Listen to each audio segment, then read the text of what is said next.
hopping and pushing their way into the backfield. That's going to be a loss of 3 or 4. Brown had nowhere to go. That's the penetration that they're looking for.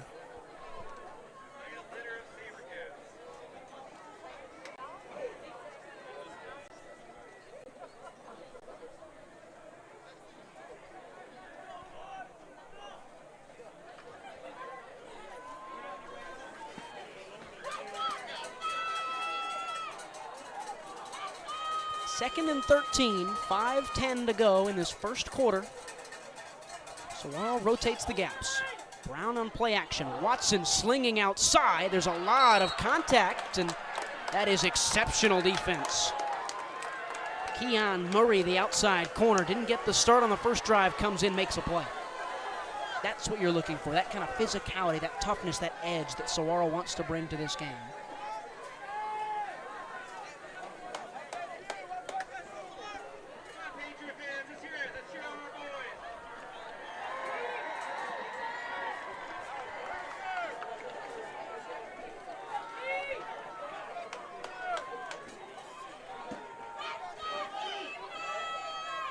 From the 12, got to get to the 26-yard line.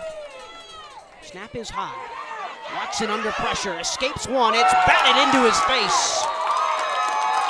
Owen Pimbert. And that's much better from Saguaro the second go-round on the defensive side. Saguaro is seeing what they need to do. They're seeing the holes that they're leaving, and they're fixing them, which is going to make them an honest opponent for LA. Cats pick up the pieces on drive number 2, and we'll get it back in good territory, perhaps, with Jacoby Spence back to receive the punt. And we're not seeing a lot of motion from ALA. They have not moved very much, and the Saguaro Sabercats are proving themselves. And taking advantage of ALA trying to play them straight up.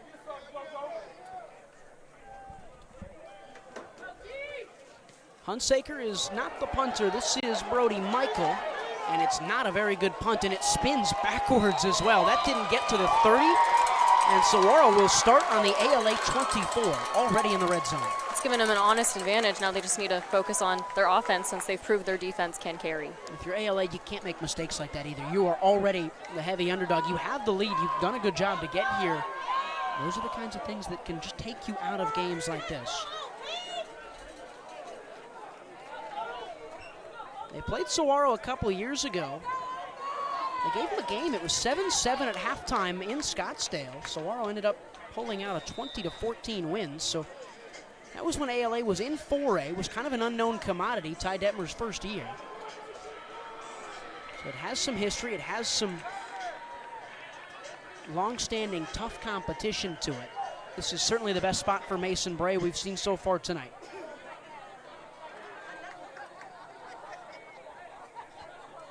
Bray gets a snap and will hand it off to Matthews. Couldn't evade 1 or 2, and he is swallowed up at the line of scrimmage by Diesel Mack. And we see the Sabercats get into the red zone and immediately try and establish the line of scrimmage.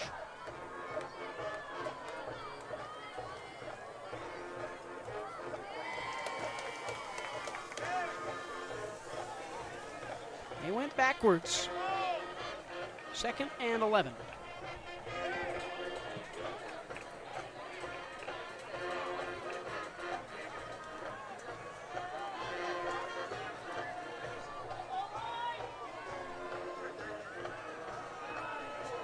Bray looking outside, looking for Whitaker!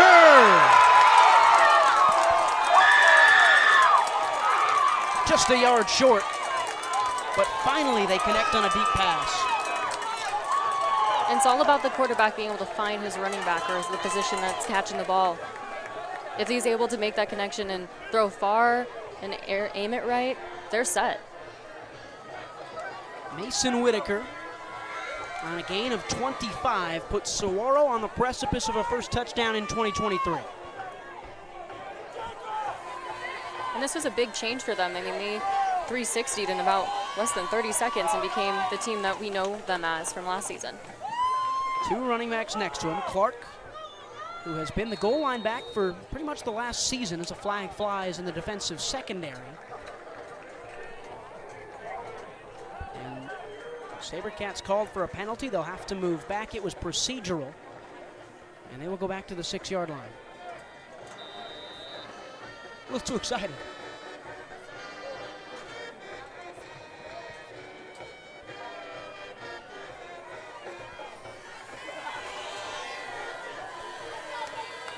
Clark exits, and Matthews is the running back. They will go play action. Slant play, Spence, touchdown!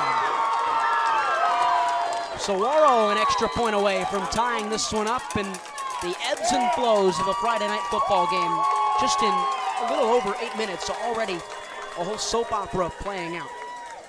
What's the perfect play design, though, at the goal line?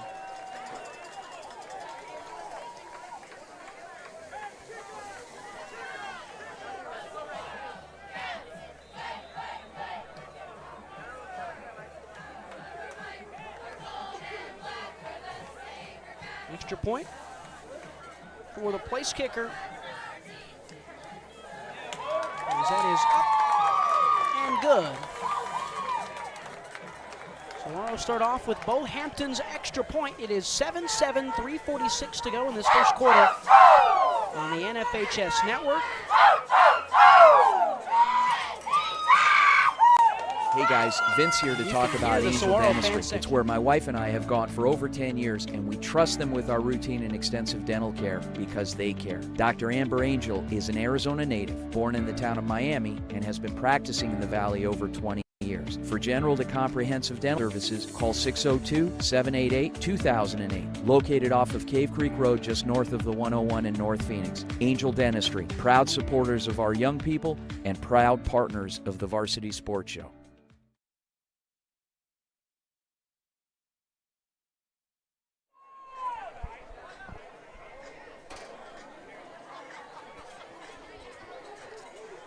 Some momentum for Saguaro.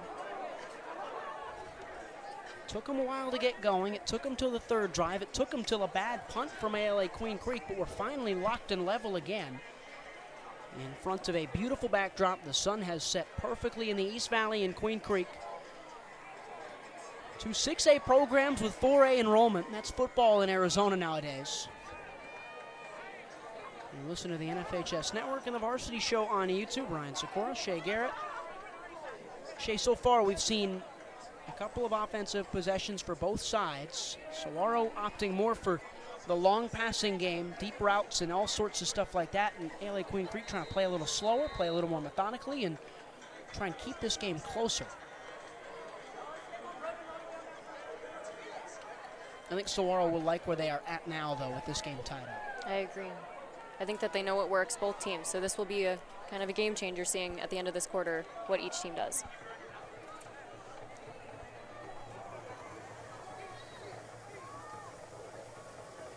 First kickoff of the season for Bo Hampton as he lifts one. That is undoubtedly a touchback. And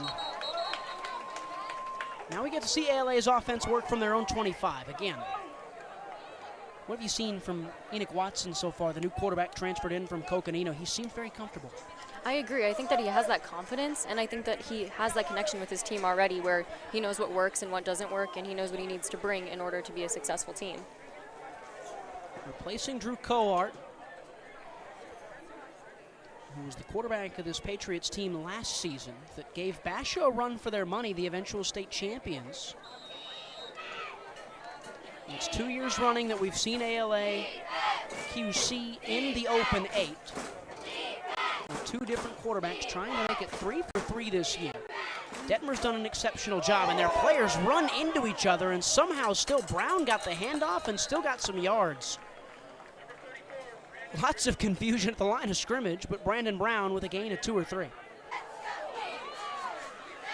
Moving to the outside, and it was Brown again who got near the first down marker. Should be 3rd and 1. You like the start here, though, for ALA Queen Creek, trying to get back to the ground game? I think that it's a smart play for them. I think that they have seen what isn't working for them, and they're making those changes. Hopefully it works, though. They have not moved very much at the end of this quarter. A couple yards back. 3rd and about 3. From 27, trying to get to the 30. Watson checks up. Max Hall is calling the plays for Ty Detmer's team, and they move it around. Biggest third down of the day. They go outside into the flat, trying to get their guy into some space. He barely got back to the line of scrimmage. And Saguaro hold on the outside once again. That's great defensive job work there. Saguaro is bringing their defense. They are seeing those holes. They're fixing their mistakes, and they're seeing what's working, especially in their defense. It's almost like that first drive woke them up. Absolutely. And after the last one, it looks like Sam Hunsaker this time. The snap is not a good one. Hunsaker lost the ball, is swallowed up. And it's little mistakes like that, Ryan, that can totally change a game. I mean, now it's in the Saguaro's hands again. Avante Molina zone. Nerves. I mean, they're competing against this super competitive team, Saguaro, and I think they started to get a little intimidated, but little slip-ups like that cannot happen if they want to stay in the game. It has a lot to do with the Sabercats as well. Getting ready. Kick is good. A touchdown lead for the Cats. We got the cheerleaders working in front of us here on the visitors' side. They're wearing jerseys tonight. That's a pretty cool look. And the student section really showed up for being a faraway game. A 45 or 50-minute drive, depending on what time you got in your car.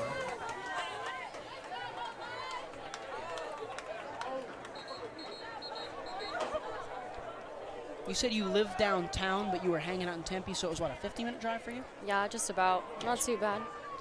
Felt like a 2-hour, 2-day type of drive as we get a chance to see Saguaro kick off here. Zach Hill, his team up 14-7. It's a team that, under Jason Mons, who's now at Arizona State, scored 391 points of offense in 13 games.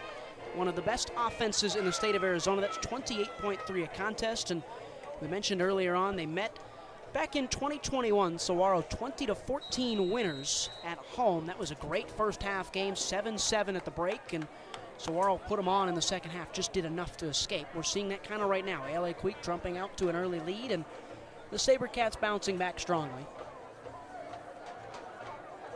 Did you like what you saw from Zach Hill on those 2 red zone drives after the struggle through the first 2? Absolutely. I think that he's a quick game changer, and he knows what's missing with his team, especially after working at ASU in the Big 11s. That was Luke Popsel, who took essentially a missed kick, squib kick, down to the 40 or so yard line. I think they'll give it to him on the 36 or 37, somewhere like that. We can't see it through the student section, I'm telling you.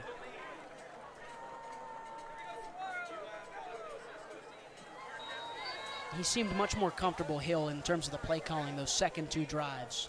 After seeing your team in action, I mean, they've only played each other and probably their JV teams. They can better determine how they're going to make those plays.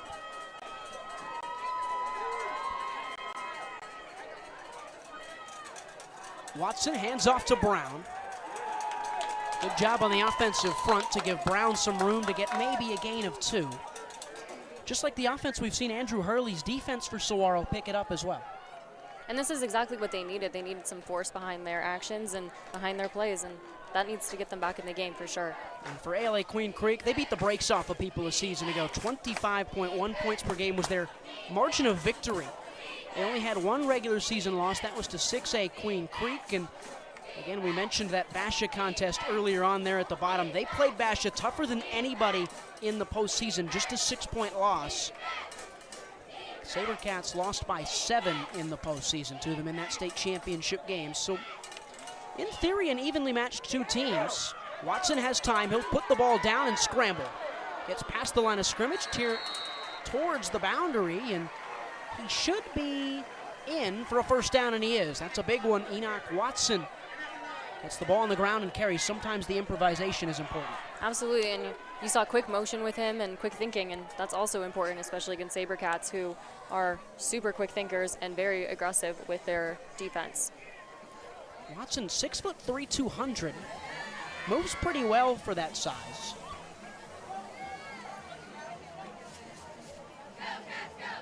A BYU commit, a 3-star. For the first time in a long time, it feels like the Sabercats, at least on the recruiting services, can't say they've got the best quarterback out there. Mason Bray's been pretty good so far. We're through a quarter. It's 14-7. Sabercats in front on the road. American Leadership Academy, Queen Creek. When you think of family restaurants and sports bars, think Bonfire. Bonfire is part of the Tempe landscape, supporting local schools. Join the Bonfire Booster Club Challenge. Mention Corona del Sol, Desert Vista, Marcos de Niza, Mountain Point, or Valley Christian, and that school's sports program will earn loyalty points. The winner after football season will earn a fundraiser at Bonfire. Come for the food and fun. Support the community. Bonfire. Took them a second to get going, but thanks to a couple of special teams mistakes from the Patriots, the Sabercats have the lead. They are on the defensive side here, as Enoch Watson is taking American Leadership Academy down the field. It's 1st and 10 from just inside their own half. Watson with plenty of time. Great job on the blocking front. Watson's going to scramble, look downfield, threw it into a dangerous area. And it was almost picked off. That was Omar Lazcano. Had it in his left hand. He couldn't hang on. And this is where the game really gets real. Second quarter adjustments start to play a part from here on out.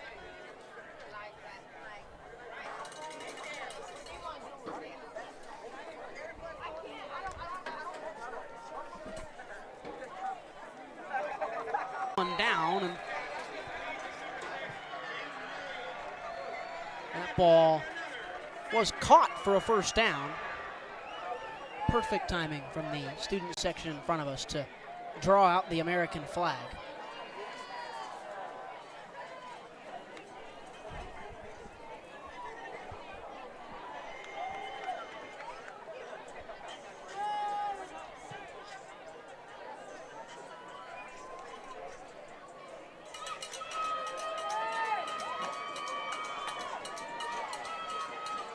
First and 10 for the Patriots. Inside enemy territory at the 41. Handoff to Brown. Brandon Brown carries for a gain of about 4. This offense under Enoch Watson looks very comfortable, though. They look like they know what they're doing out there, ALA. And rightfully so. I mean, the confidence is what they bring to the field is going to be felt by their opponent. And that could get them far as well. New quarterback, Ty Detmer, talked that he has kind of rallied this team around him. That's a really special quality. It's something that Mason Bray did for Saguaro. That was kind of one of the deciding factors in him winning this quarterback job for the Cats, was that everybody gravitated to Bray at the quarterback position. It's such a skill to have, as there's a bobbled handoff. They've got a fall on it. Who's going to get it? It looks like Watson or somebody in a blue shirt piled on top of it, and Watson did. He got there first. But again, a little mistake for ALA Queen Creek. They just can't keep having those. Saguaro's going to eat them up. And I think Saguaro is going to look at those mistakes and take note of it to see for it in the future, which is going to give them an advantage. Every little mistake the Sabercats force is going to make them feel like they're mentally winning this contest. 3rd and 6. Pressure shown by Saguaro. Watson has a little bit of time, evades Garrett Martin, is trying to get away from a couple more. JoJo Clark got there first, and Watson stays out there. I think that I respect their confidence for sure, but only time will tell if it's going to work for them in the long run. Biggest risk of the game so far, 9 minutes and some change to go in the first half. Big 1-1 and big 9. Christian Nunnally combine for a sack and bring down Watson. And Saguaro forces a turnover on downs. So there's your answer. The decision was not a good one. I mean, I'm not going to lie, I kind of saw that one coming, but I did want to give them the benefit of the doubt. I wanted to see some strong plays from ALA. I wanted to see some game changes for sure. Is that what you were expecting, Ryan? Probably. Again, honestly, it was an interesting play, and I respect their confidence going into it. But this time in his own territory, he hands off to Jaden Matthews. And Matthews carries for a gain of maybe 3, probably 2, and it'll bring up 2nd and 8.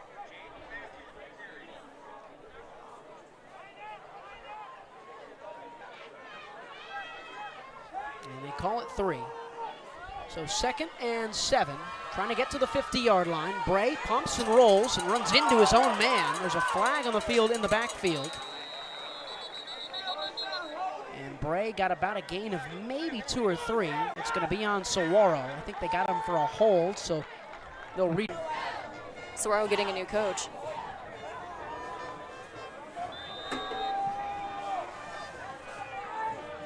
2nd and 17. Bray fires and winds and has a man. Got back to the line of scrimmage. That's Camden Siegel.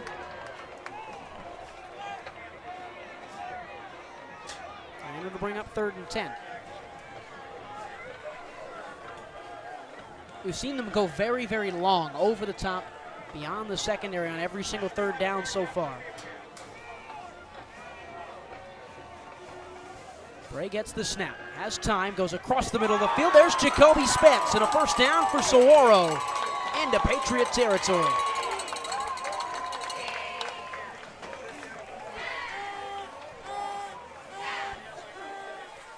Right man, right time. Absolutely. I think that football is a game of trust. You have to trust your teammates, you have to trust the process, and you have to find what's going to work for you. And I think Saguaro is starting to do that. Matthews, the running back, as Bray will look long again. Bray going down the near sideline, has a wide open man. It's a touchdown. Reese Rinaldi. Bray connects with his man, and it is 20-7. Saguaro 20 unanswered. And finally, that long ball over the top pays off. Absolutely, that man has a cannon on him, and it shows, and he's using it to his advantage 100%, especially in this game. Being able to throw an angle and go directly to your players is going to help them. There's a strong poise in the pocket, too, from Bray, who just looks so comfortable in that Sabercat uniform. An extra point. Up and good from Bo Hampton. 21-7, the big play offense coming alive for Saguaro. We'll go to break on the NFHS Network.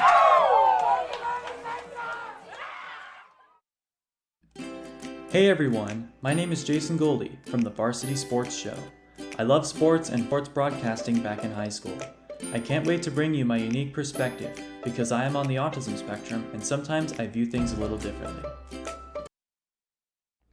My name is Kyle Krikorian, and I'm a sophomore studying journalism at the Walter Cronkite School of Journalism and Mass Communication. I am thrilled to join the Varsity Media Foundation as a technical director following Horizon High School football this fall. You can find me on Twitter and Instagram at Kyle Krikorian.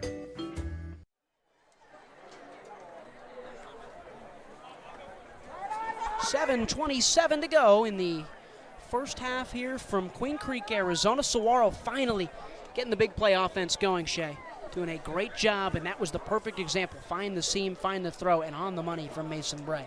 And every successful play you're making, they're going to find more confidence, which builds up their playmaking at the end of the day, and it intimidates the opponent. I think you finally now see a Saguaro team that knows they are here and knows they are just better than everybody else, but also a team that respects the opposition here tonight. Absolutely. And I think that having Zach Hill as your coach, you do have that kind of backing that gives you the confidence to be the best team you can be. What have you made of him so far? Slow start, but he's picked it up? Absolutely. I mean, this is his scenery. This is where he thrives. I wasn't concerned about Hill at all being able to coach a successful team. A lot of people talk about how he seems like just the perfect fit for this kind of school, an offensive mind with all this talent, all these weapons. And after talking to him, he's excited to work with younger athletes because there's no bad habits to break. Hampton will slice one into the sky, and that'll be a touchback as well. Excited to work with younger athletes, excited also to spend a little more time with his kids. This was part of the reason he chose to stay in the Valley after Arizona State didn't go his way. Stay as a high school coach, put down some roots. I think he's got a 6-year-old and a 9-year-old, and when you're a college coach, you can find yourself out of the house a lot, moving around a lot, place to place, and high school's maybe a little more stable of a position.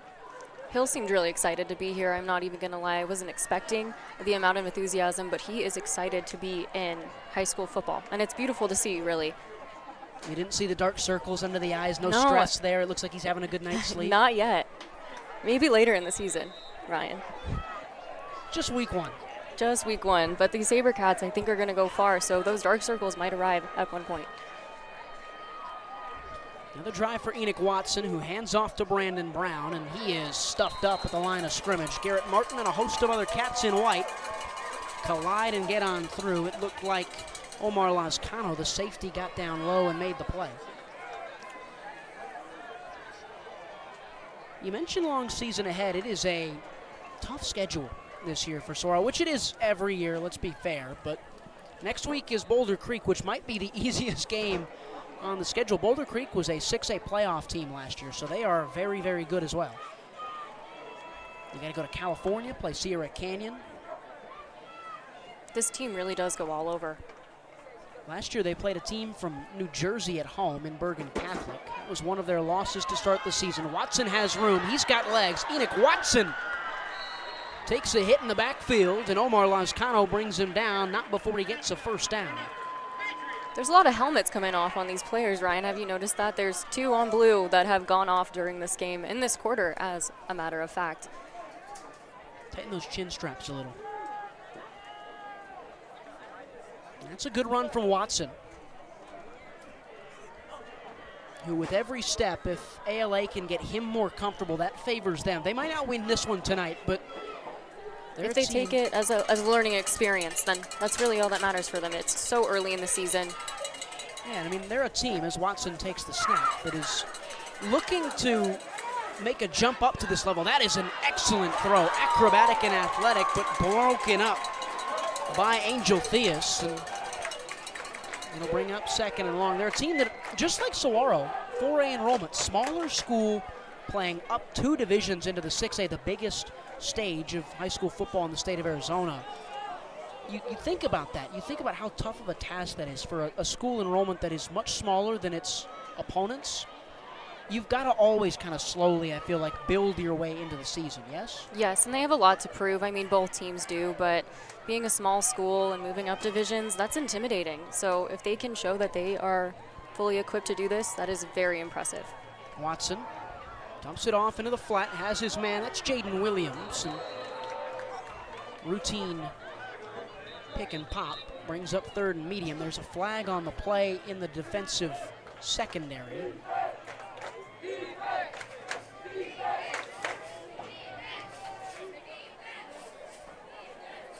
Another piece of work to do for our head official tonight. Man in the white hat is Joel Seawald. And it looks like they might have waived it. No, they did not. They will move them backwards. It was a penalty on the offense. A hold is called.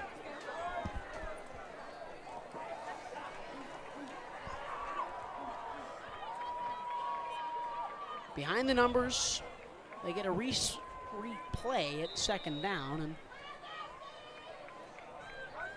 with 5:50 to go in this first half, be important for ALA Queen Creek to try and get something, down 2 touchdowns right now, 21-7.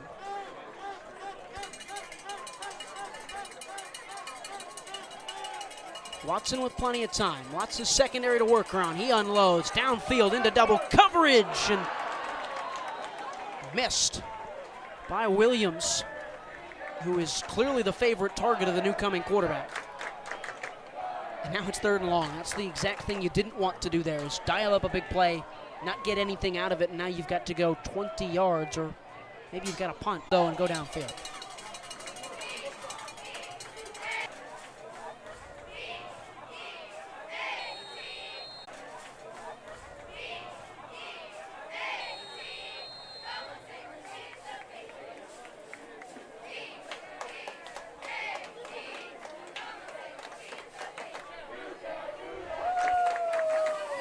There's another penalty just to make matters worse.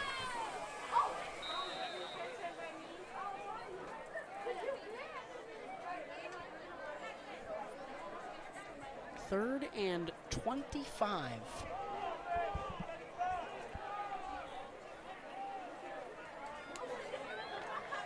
Stuck on their own 16-yard line.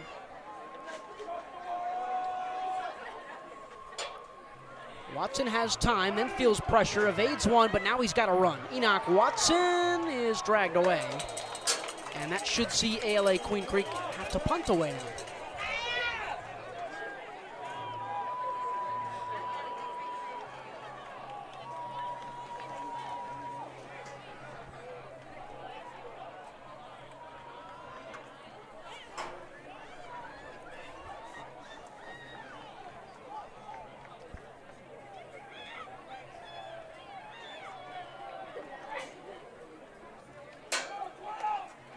Cats show some pressure, and there's another punt dropped, and this time it just does not continue to go well for ALA Queen Creek. Saguaro all over them on the special teams side of things. They're going to have the ball inside the 5. And that's the third mistake that Saguaro has been able to capitalize on. Queen Creek definitely needs to fix those, or else they have no chance in winning this game and bringing it back. It's 7:21 now. They need to make some changes, especially in the second half. Could be a one play, push it into the end zone, and a 3-score game after that.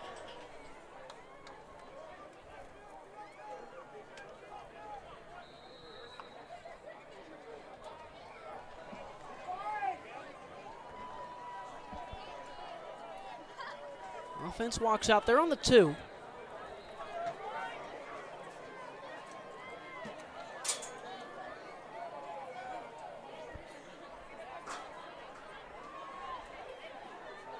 And they told Jaden Matthews to get off the field. Some equipment stuff for him. So this is Jacob Brown, number 22, I formation. And now moves off to the hip. They will hand it off to Jacob Brown. Brown tries to lunge for the end zone and is short. Couldn't get in.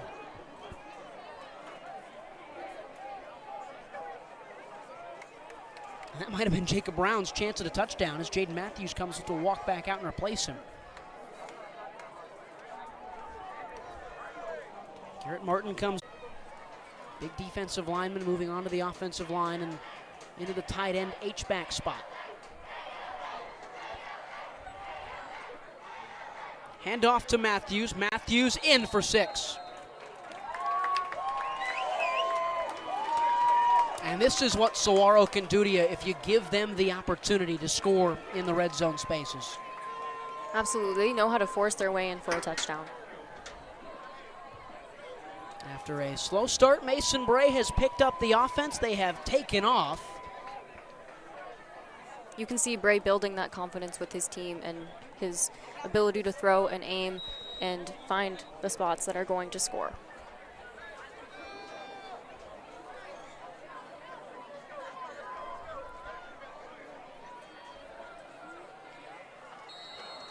There's a flag on the play. Hampton didn't get a good kickoff, and we'll see what the ruling is.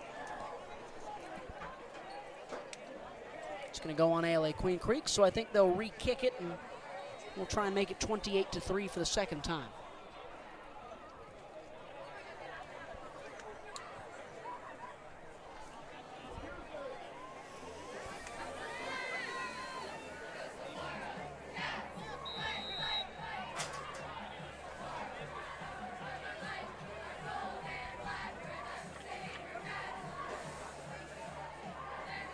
This time Hampton puts it up and in, 28-7. Saguaro 3 for 3 in the red zone. Mason Bray looking very comfortable, and the Sabercats feel pretty good about where they are at so far here tonight on the NFHS Network.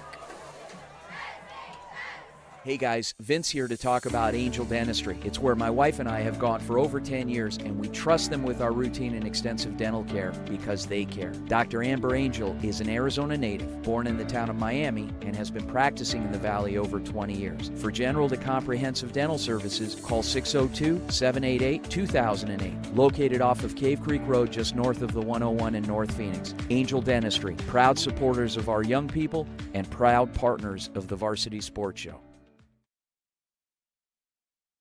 When you think of family restaurants and sports bars, think Bonfire. Bonfire is part of the Tempe landscape, supporting local schools. Join the Bonfire Booster Club Challenge. Mention Corona del Sol, Desert Vista, Marcos de Niza. 28-7, 4:19 to go. Saguaro's going to kick it off, and they have scored on their last 4 offensive possessions. Just been very, very efficient. It also helps that they've had 3 of those 4 offensive possessions 25 yards and in. They're finding what works for them. They've been gifted some opportunities, but you have to take advantage of gifts at the end of the day. Can't just leave them in the front door.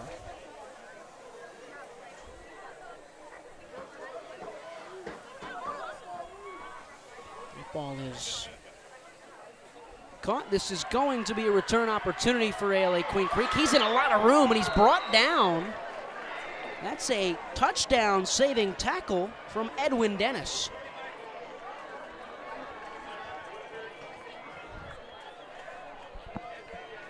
Another chance for Enoch Watson in this Queen Creek offense. This Saguaro defense has really picked it up and has pretty much not allowed them to do anything. Maybe 30, 40 yards in the last 5 or so possessions for the Patriots.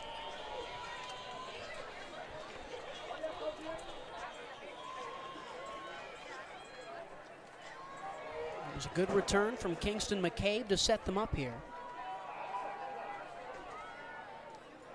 Watson trying to avoid a couple, gets to the outside and is wrapped down.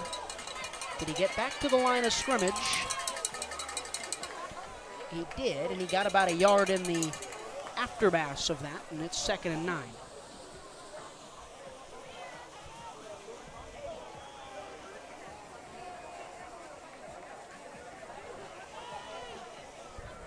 This is an important drive. 4-minute drill now, as we're under 4 minutes to play. If you can find points here going into halftime for ALA Queen Creek, you feel a whole lot better about your chances in the second half. Watson, play action, dumps one out. He overthrew the receiver. Was looking for Williams, and lurking in the area was J.C. Dickerson trying to take it the other way. And that's the flip side of that. If Saguaro can get a stop, maybe get a turnover and get the ball back, they could put this one out of bed really before it's even hit halftime. In a lot of ways, you're seeing the same mistakes made by both of their quarterbacks. I mean, Watson is also overthrowing just by a little bit. As long as he learns how to control his throw, such as Bray did, we might be able to see a real game here. The juice is just going to fly high. 3rd and 9, Watson looking left, looking to throw into the flat. There's a lot of contact, but it is broken up. Never stood a chance, and great defensive stuff by Avante Molina. Saguaro is extremely quick with their defense. They get from point A to point B in just a matter of time to make that stop, and that is what's making them successful in defense. They're exceptional boundary to boundary, moving sideline to sideline. They get another stop and another punt. There has been almost 0 special teams success for ALA Queen Creek tonight. 2 drop punts, 1 punt that went all of 15 yards. Jacoby Spence is back to receive. He's not gotten a lot of opportunities to do so. This time the snap is good and the punt is good, and Spence picks it up. At his own 35, he's dropped back. Eli Shaver gets in on it, and there we go, ALA Queen Creek. They have figured it out a little bit. Saguaro's going to have the ball on the 35-yard line, chance to put it into the end zone and make it 35-7 if they score here.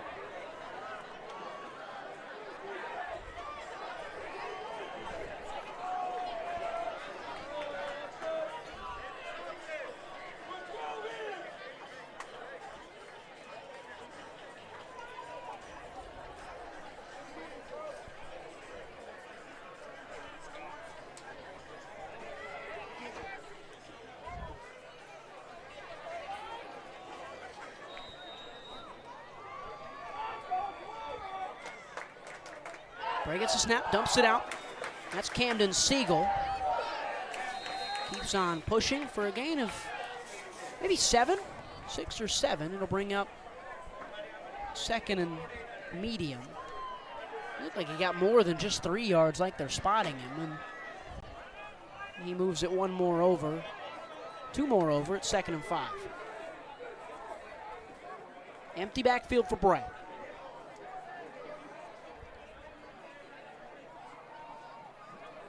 And what we're noticing, Ryan, is Saguaro is doing an exceptional job of switching up plays and not staying with the same thing. They're throwing, they're running, they're keeping ALA on their toes. Mixing up the offense, trying to find success. Bray will throw on this one. Rifles it easily into the hands of Mason Whitaker and rather Reese Rinaldi.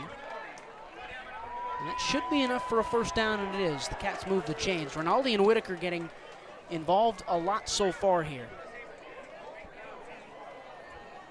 They're the 2 starting receivers next to Jacoby Spence. Of course, it's a Saguaro receiving group that is really good, maybe the best in the state. They're still waiting for Bryson Dedman, who has to sit out the first 5 games of the season. He transferred in from Basha, led the state champions in receiving a year ago. This is another one out for Rinaldi into the flat. There's a player down on the field for Saguaro. It is Mason Whitaker. He will hobble off.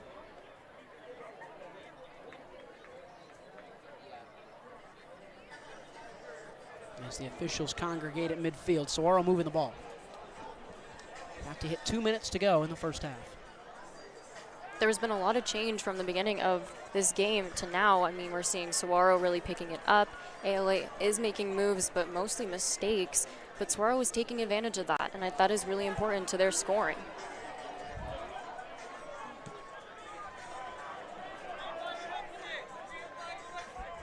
Sabercats are just humming along, but they get picked up for a penalty here, and it's a big one.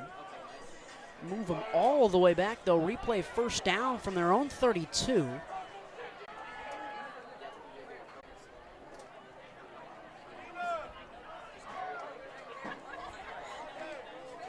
Dickerson, Siegel, Rinaldi, and Spence, the receivers. Explosive J.C. Dickerson. It's a throw. It's out for Dickerson, who's got a whole lot of room, and he's going to rumble and roam around, avoid a couple, avoid 2, avoid 3, and brought down back at the initial line of scrimmage, and it'll be 2nd and 10.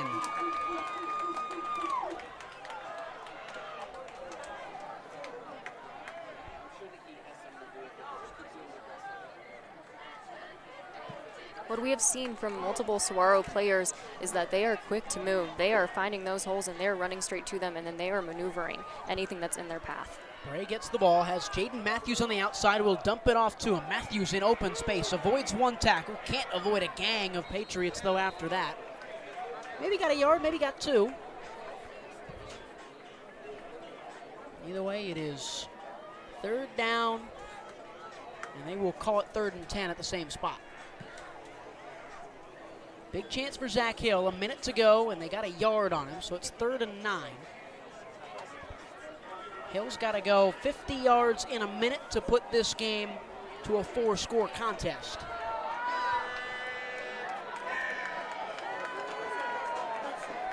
They look bigger, they look faster, they look stronger, they look better. Every drive matters. Empty backfield for Bray on 3rd and 10. He avoids 1, Mason Bray. Chucking downfield, has a man, it's Rinaldi, it's broken up.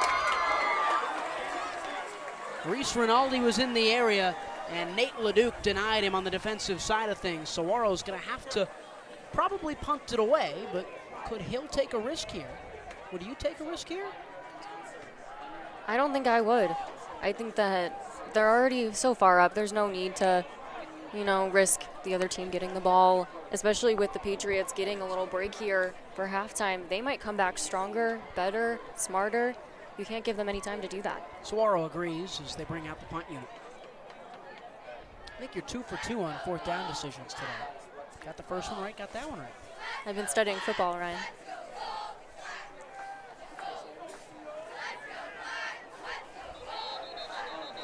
Bad snap, and is there a flag or a timeout, or did the officials just stop it? Again, it is really hard to see through the student section, guys. We're happy they're here. And it was a flag. Move them back 5 yards, and 4th and 14 to punt it away. Give them a little more room to work on the punt pinning. 3rd punt for James Hall. This snap is a lot better, and that's the best one of the day for number 46. LeDuc, the return man, collects it at the 10-yard line. Gets to the edge and is brought down out of bounds. And that's a good defensive play for Saguaro. And with under a minute to go in the first half, Sabercats up 3 scores. And with a chance to go from there, Damian Soki made the play.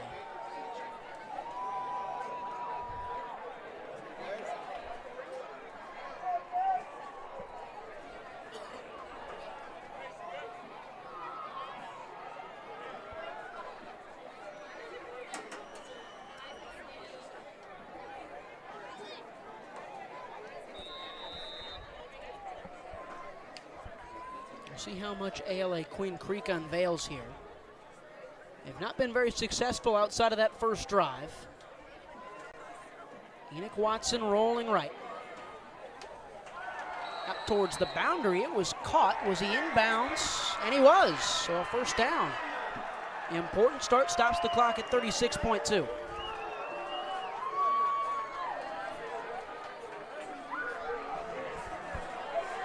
Well, they reversed course, they did, 2nd and 10. Looked close.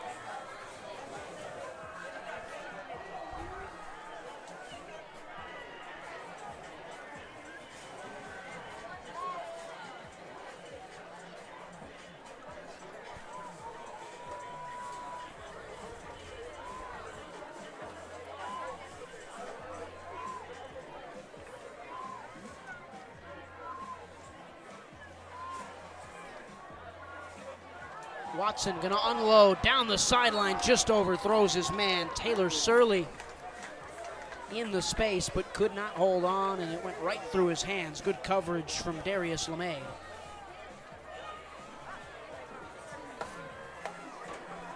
Third and long now. The last thing you want to do is give Saguaro a chance with time on the clock, any sort of time. As fans have seen, we are watching Saguaro take advantage of anything they can. So any advantage that Queen Creek gives them is a loss in their book. Brown next to Watson. And they will throw. Watson has a chance to roam out of the pocket. Chucks one to the sideline. It's broken up out of bounds. It's incomplete. Good coverage from JoJo Clark. Good coverage from Keon Murray. And now comes the punt unit again for ALA Queen Creek. 25 seconds left in this first half, and we have seen a lot of struggles for the special teams group today for the team in blue.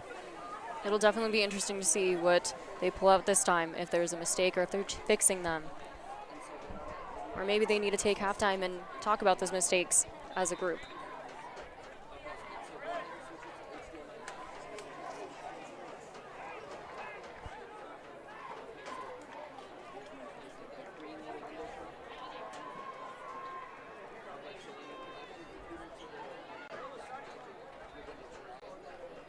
Good snap, good punt.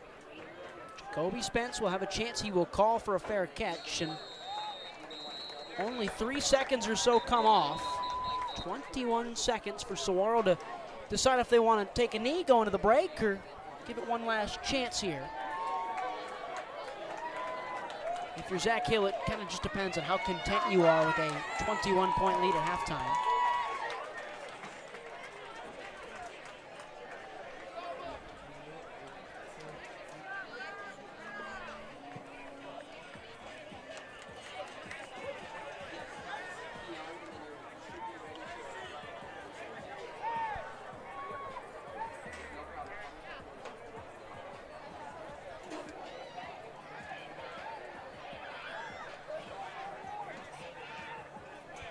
They start on the 33. It looks like they're coming out with personnel to actually go and play here. Dickerson, Spence, Matthews. It's a bunch of big play targets. They line everybody inside the numbers. And there was an offsides, where a false start came before that. Trying to run a play, and again, week one of the high school football season right there. Those jitters, they're just so eager to get going, even after almost the first half. And you see it a lot on plays like that when there's not a lot of time left. Guys eager to try and get going, finish the half off strong. They jump.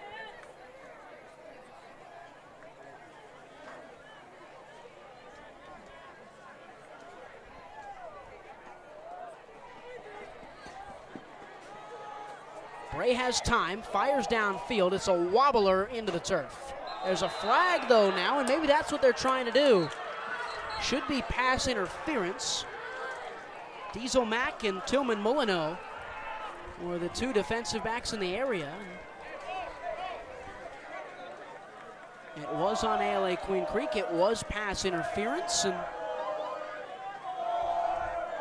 Sag U move up forward. It's not a spot foul like it is in the National Football League, so a 15-yard penalty moves Saguaro up past the 40-yard line.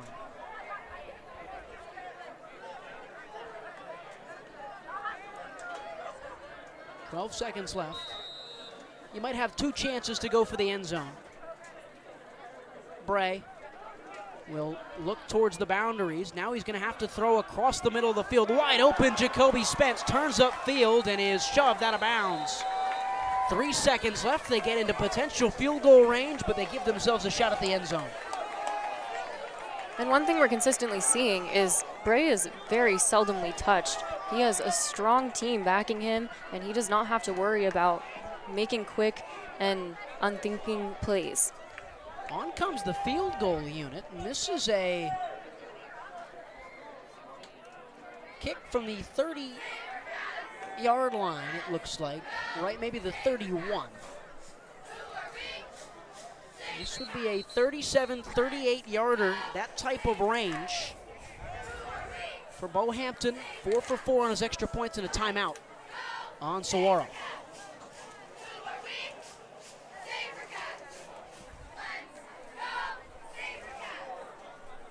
Is this timeout you thinking about the decision to maybe go for the end zone or kick the field goal, or is this maybe, hey guys, no false starts, please? I mean, once again, hard to say. It kind of just depends on where Hill's brain is at. I mean, the false starts, the quick plays, we don't want those little mistakes as we've seen throughout the game. They need to get those out right away. We factor it all in, and the kicking unit comes back out. This will be the last touch of the football in the first half.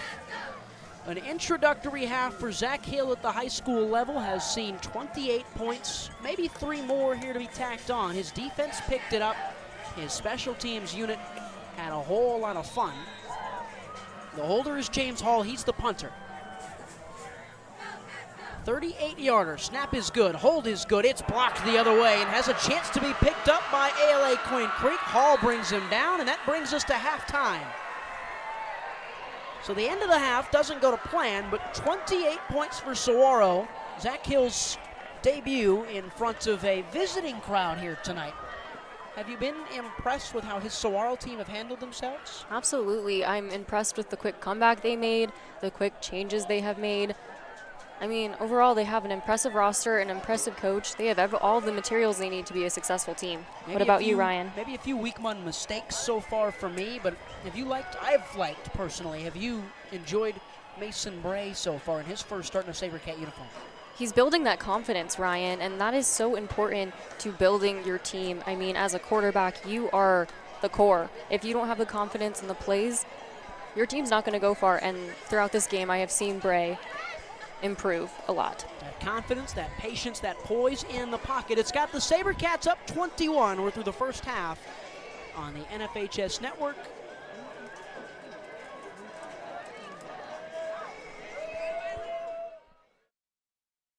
Hey guys, Vince here to talk about Angel Dentistry. It's where my wife and I have gone for over 10 years, and we trust them with our routine and extensive dental care because they care. Dr. Amber Angel is an Arizona native, born in the town of Miami, and has been practicing in the Valley over 20 years. For general to comprehensive dental services, call 602-788-2008. Located off of Cave Creek Road just north of the 101 in North Phoenix. Angel Dentistry, proud supporters of our young people and proud partners of the varsity sport. When you think of family restaurants and sports bars, think Bonfire. Bonfire is part of the Tempe landscape, supporting local schools. Join the Bonfire Booster Club Challenge. Mention Corona del Sol, Desert Vista, Marcos de Niza, Mountain Point, or Valley Christian, and that school's sports program will earn loyalty points. The winner after football season will earn a fundraiser at Bonfire. Come for the food and fun, support the community. Bonfire, open every day east of I-10 on Warner. Show your game ticket all day Friday and Saturday and get 15% off. 480-306-6801. Hi everyone, my name is Jackson Webster and I'm a senior at Arizona State University's Walter Cronkite School of Journalism and Mass Communication. This semester I will be joining Varsity Sports Show as a social media manager. I'm excited to promote and make engaging and informative content this semester. What's inside you? Unlocking the greatness inside you means digging deeper and going further than you can on your own. Banner Sports Medicine High Performance Center uses the latest technologies to train the athlete in all of us. Unlock the greatness inside of you. Hey everyone, my name is Jason Goldie from the Varsity Sports Show. I love sports and fell in love with sports broadcasting back in high school. I can't wait to bring you my unique perspective because I am on the autism spectrum and sometimes I view things a little differently. My name is Kyle Krikorian, and I'm a sophomore studying journalism at the Walter Cronkite School of Journalism and Mass Communication. I am thrilled to join the Varsity Media Foundation as a technical director following Horizon High School football this fall. You can find me on Twitter and Instagram at Kyle Krikorian. What's inside you? Is it strength?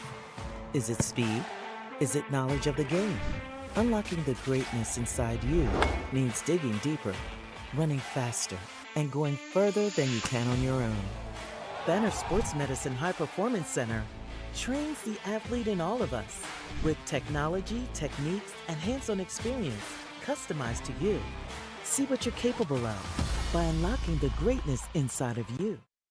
Hey guys, Vince here to talk about Angel Dentistry. It's where my wife and I have gone for over 10 years, and we trust them with our routine and extensive dental care because they care. Dr. Amber Angel is an Arizona native, born in the town of Miami, and has been practicing in the Valley over 20 years. For general to comprehensive dental services, call 602-788-2008. Located off of Cave Creek Road just north of the 101 in North Phoenix. Angel Dentistry, proud supporters of our young people and proud partners of the Varsity Sports Show. When you think of family restaurants and sports bars, think Bonfire. Bonfire is part of the Tempe landscape, supporting local schools. Join the Bonfire Booster Club Challenge. Mention Corona del Sol, Desert Vista, Marcos de Niza, Mountain Point, or Valley Christian, and that school's sports program will earn loyalty points. The winner after football season will earn a fundraiser at Bonfire. Come for the food and fun, support the community. Bonfire, open every day east of I-10 on Warner. Show your game ticket all day Friday and Saturday and get 15% off. 480-306-6801. Hi everyone, my name is Jackson Webster and I'm a senior at Arizona State University's Walter Cronkite School of Journalism and Mass Communication. This semester, I will be joining Varsity Sports Show as a social media manager. I'm excited to promote and make engaging and informative content this semester. What's inside you? Unlocking the greatness inside you means digging deeper and going further than you can on your own. Banner Sports Medicine High Performance Center uses the latest technologies to train the athlete in all of us. Unlock the greatness inside. Hey everyone, my name is Jason Goldie, Varsity Sports Show. I love sports and fell in love with sports broadcasting back in high school. I can't wait to my unique perspective because I am on the autism spectrum and sometimes I view things a little differently. Kyle Krikorian, and I'm a sophomore studying journalism at the Walter Cronkite School of Journalism and Mass Communication. I am thrilled to join the Varsity Media Foundation as a technical director following Horizon High School football this fall. You can find me on Twitter and Instagram at Kyle Krikorian. What's inside you? Is it strength? Is it speed? Is it knowledge of the game? Unlocking the greatness inside you means digging deeper, running faster, and going further than you can on your own. Banner Sports Medicine High Performance Center trains the athlete in all of us with technology, techniques, and hands-on experience customized to you. See what you're capable of by unlocking the greatness inside of you. Hey guys, Vince here to talk about Angel Dentistry. It's where my wife and I have gone for over 10 years, and we trust them with our routine and extensive dental care because they care. Dr. Amber Angel is an Arizona native, born in the town of Miami, and has been practicing in the Valley over 20 years. For general to comprehensive dental services, call 602-788-2008. Located off of Cave Creek Road just north of the 101 in North Phoenix. Angel Dentistry, proud supporters of our young people and proud partners of the Varsity Sport. When you think of family restaurants and sports bars, think Bonfire. Bonfire is part of the Tempe landscape, supporting local schools. Join the Bonfire Booster Club Challenge. Mention Corona del Sol, Desert Vista, Marcos de Niza, Mountain Point, or Valley Christian, and that school's sports program will earn loyalty points. The winner after football season will earn a fundraiser at Bonfire. Come for the food and fun, support the community. Bonfire, open every day east of I-10 on Warner. Show your game ticket all day Friday and Saturday and get 15% off. 480-306-6801. Hi everyone, my name is Jackson Webster and I'm a senior at Arizona State University's Walter Cronkite School of Journalism and Mass Communication. This semester, I will be joining Varsity Sports Show as the social media manager. I'm excited to promote and make engaging and informative content this semester. What's inside you? Unlocking the greatness inside you means digging deeper and going further than you can on your own. Banner Sports Medicine High Performance Center uses the latest technologies to train the athlete in all of us. Unlock the greatness inside of you. Hey everyone, my name is Jason Goldie from the Varsity Sports Show. I love sports and fell in love with sports broadcasting back in high school. I can't wait to bring you my unique perspective because I am on the autism spectrum and sometimes I view things a little differently. My name is Kyle Krikorian, and I'm a sophomore studying journalism at the Walter Cronkite School of Journalism and Mass Communication. I am thrilled to join the Varsity Media Foundation as a technical director following Horizon High School football this fall. You can find me on Twitter and Instagram at Kyle Krikorian. What's inside you? Is it strength? Is it speed? Is it knowledge of the game? Unlocking the greatness inside you means digging deeper, running faster, and going further than you can on your own. Banner Sports Medicine High Performance Center trains the athlete in all of us with technology, techniques, and hands-on experience customized to you. See what you're capable of by unlocking the greatness inside of you. Hey guys, Vince here to talk about Angel Dentistry. It's where my wife and I have gone for over 10 years, and we trust them with our routine and extensive dental care because they care. Dr. Amber Angel is an Arizona native, born in the town of Miami, and has been practicing in the Valley over 20 years. For general to comprehensive dental services, call 602-788-2008. Located off of Cave Creek Road just north of the 101 in North Phoenix. Angel Dentistry, proud supporters of our young people and proud partners of the Varsity Sports Show. When you think of family restaurants and sports bars, think Bonfire. Bonfire is part of the Tempe landscape, supporting local schools. Join the Bonfire Booster Club Challenge. Mention Corona del Sol, Desert Vista, Marcos de Niza, Mountain Point, or Valley Christian, and that school's sports program will earn loyalty points. The winner after football season will earn a fundraiser at Bonfire. Come for the food and fun, support the community. Bonfire, open every day east of I-10 on Warner. Show your game ticket all day Friday and Saturday and get 15% off. 480-306-6801. Hi everyone, my name is Jackson Webster and I'm a senior at Arizona State University's Walter Cronkite School of Journalism and Mass Communication. This semester, I will be joining Varsity Sports Show as the social media manager. I'm excited to promote and make engaging and informative content this semester. What's inside you? Unlocking the greatness inside you means digging deeper and going further than you can on your own. Banner Sports Medicine High Performance Center uses the latest technologies to train the athlete in all of us. Unlock the greatness inside of you. Hey everyone, my name is Jason Goldie from the Varsity Sports Show. I love sports and fell in love with sports broadcasting back in high school.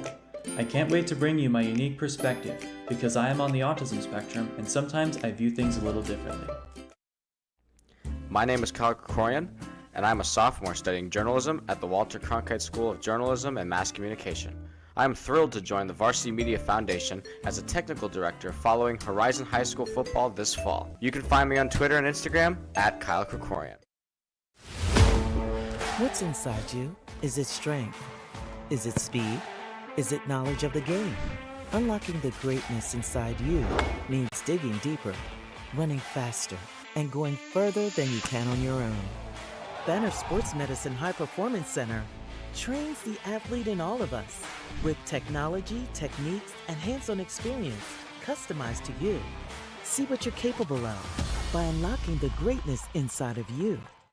Hey guys, Vince here to talk about Angel Dentistry. It's where my wife and I have gone for over 10 years, and we trust them with our routine and extensive dental care because they care. Dr. Amber Angel is an Arizona native, born in the town of Miami, and has been practicing in the Valley over 20 years. For general to comprehensive dental services, call 602-788-2008. Located off of Cave Creek Road just north of the 101 in North Phoenix. Angel Dentistry, proud supporters of our young people and proud partners of the Varsity Sports.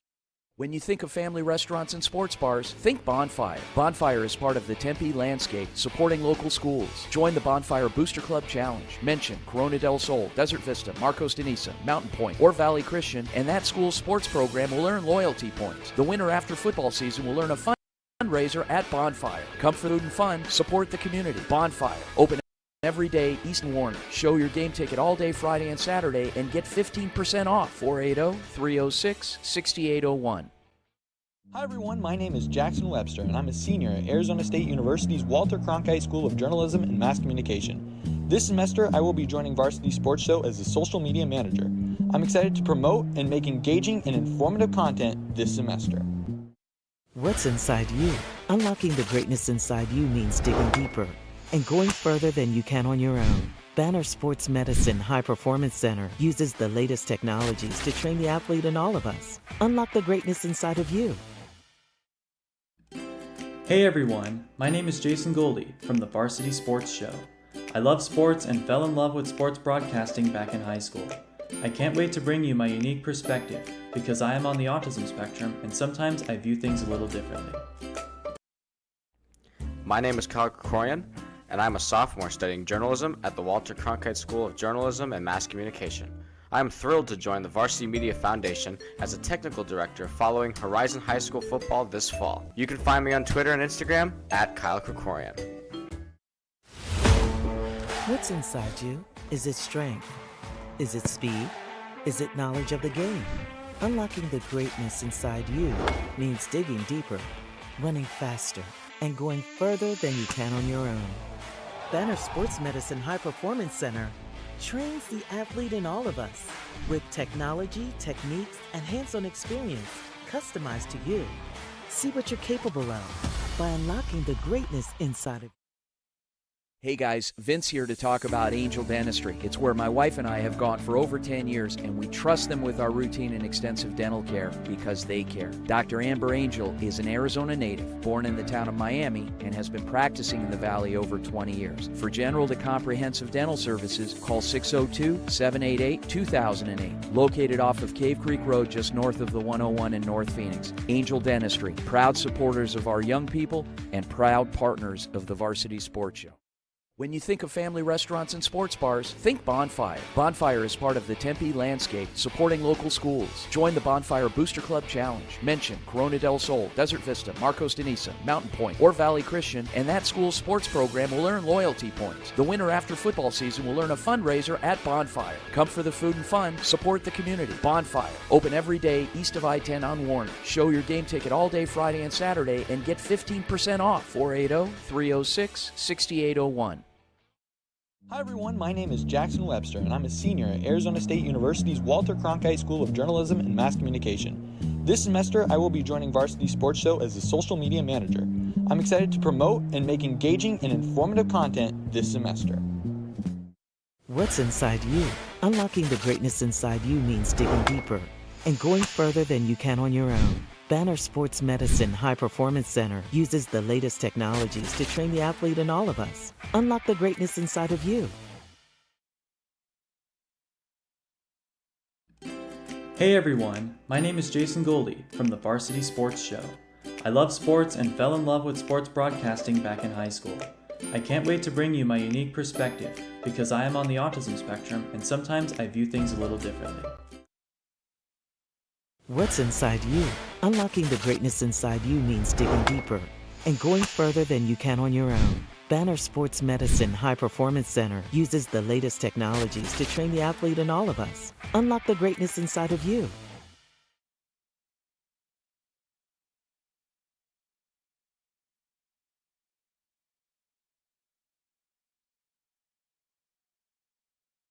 Hey guys, Vince here to talk about Angel Dentistry. It's where my wife and I have gone for over 10 years, and we trust them with our routine and extensive dental care because they care. Dr. Amber Angel is an Arizona native, born in the town of Miami, and has been practicing in the Valley over 20 years. For general to comprehensive dental services, call 602-788-2008. Located off of Cave Creek Road just north of the 101 in North Phoenix. Angel Dentistry, proud supporters of our young people and proud partners of the Varsity Sports.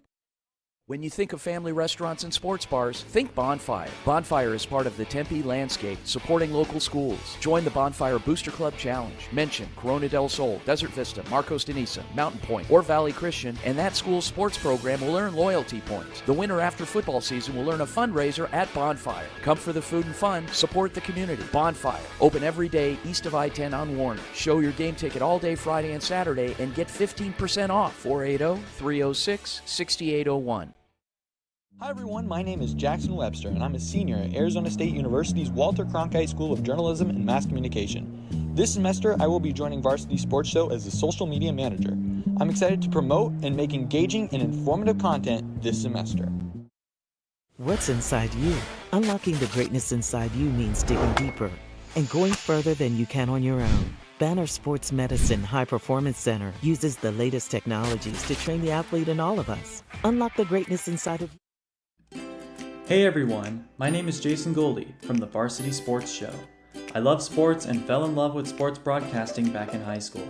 I can't wait to bring you my unique perspective because I am on the autism spectrum and sometimes I view things a little differently.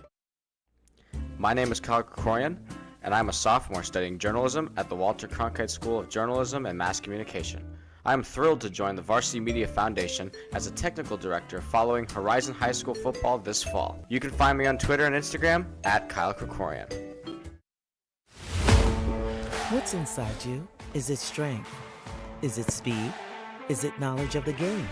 Unlocking the greatness inside you means digging deeper, running faster, and going further than you can on your own. Banner Sports Medicine High Performance Center trains the athlete in all of us with technology, techniques, and hands-on experience customized to you. See what you're capable of by unlocking the greatness inside of you. Hey guys, Vince here to talk about Angel Dentistry. It's where my wife and I have gone for over 10 years, and we trust them with our routine and extensive dental care because they care. Dr. Amber Angel is an Arizona native, born in the town of Miami, and has been practicing in the Valley over 20 years. For general to comprehensive dental services, call... Out of the halftime break, it is 28-7. Saguaro out in front on the road at American Leadership Academy in Queen Creek, Arizona. Ryan Sikora, Shea Garrett on the NFHS Network. It was a slow start for the Sabercats, but they picked it up about halfway through the first half, and Mason Bray started to get going, and from there it was all Saguaro. And we're going to see really early on if Queen Creek is going to be able to make a comeback. They have to do it soon, early in the quarter, or else it might not happen. It's a Queen Creek team that have not lost at home since 2020. It has been that long since the Patriots fell. It predates Ty Detmer's career as the head coach here. The last time they lost at home in the regular season, they were a 3A school in 2018. They are not used to being in this spot. They will not go down without a fight, but that just puts a little more pressure on Saguaro, I feel like, at times, to make sure they stay mentally focused on this game for 24 more minutes. Both teams have so much to prove, especially going into the second half. One team can make a complete comeback, but Saguaro has to hold their lead. Sabercats very clearly the better team. The better team does not always win, but they are very clearly, as we've said it a bunch of times tonight, bigger, faster, stronger, maybe at times even a little more smart with the football DNA things. That makes a lot of sense. The scoreline makes a lot of sense at halftime.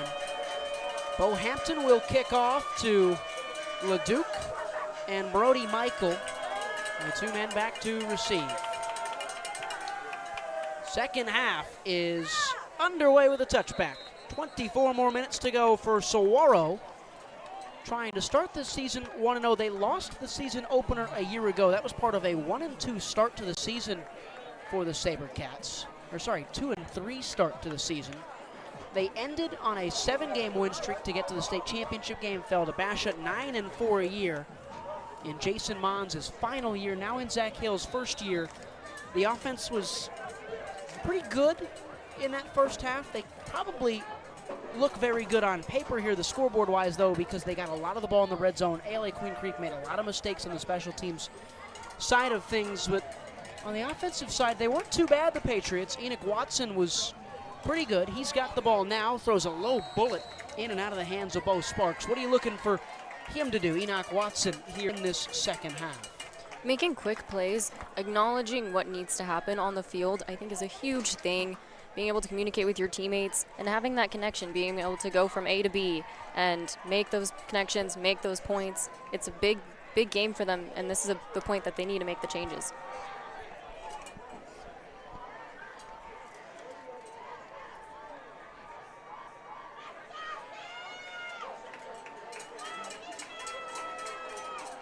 Play action, Watson slings one out, and Jaden Williams couldn't get it. Moving too quick for him. And that's 2 attempts to make quick plays, but neither was successful, in and out of the hands of the receivers twice. And we thank you for being with us here tonight on the NFHS Network. Week 1 of the big school high school football season. Lots of good games going on. This is the designated game of the week, so we're certainly glad to be here. Watson on 3rd and 10. Rolling right, looking for somebody downfield. He runs into someone, is batted down freely by Keon Murray. And first drive, first punt of the second half. One thing we are seeing to be true is Queen Creek cannot run the ball. They have to throw it, which is exactly. And here's another field. Bone-crunching hit from Butch Varensky. As Spence got past the midfield stripe, and Saguaro will start.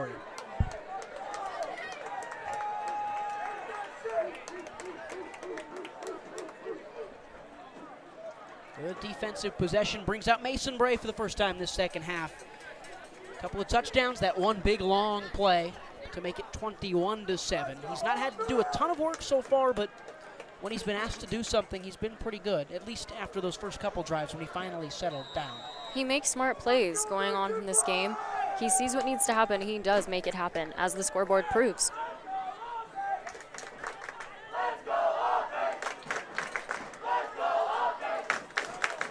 Three pass plays for Queen Creek led to a 32-second possession. Jaden Matthews. But that's what needs to happen if they want to get more numbers on the scoreboard.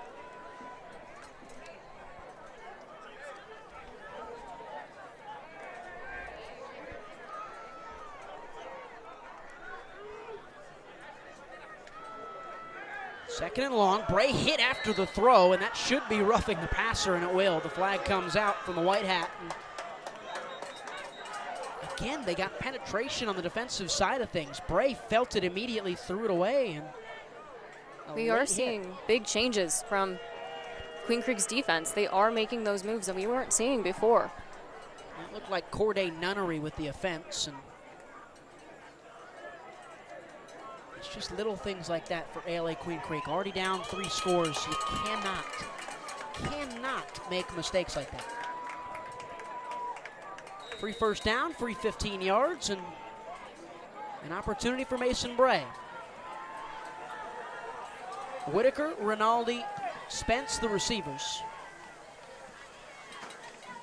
Matthews, the tailback.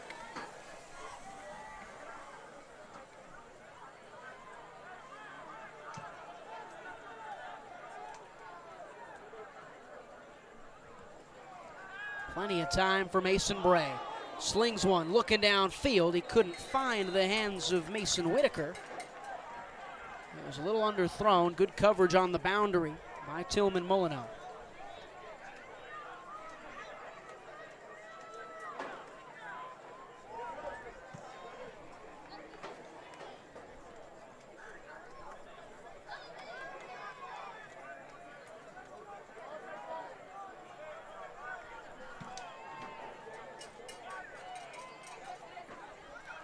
Second and long, Bray feeling pressure, finds Reese Rinaldi. Positive gain, maybe 5, and it'll bring up 3rd and manageable. Although Saguaro is up so much right now, this last touchdown could really set them in for this win. This is a hard comeback for Queen Creek to make.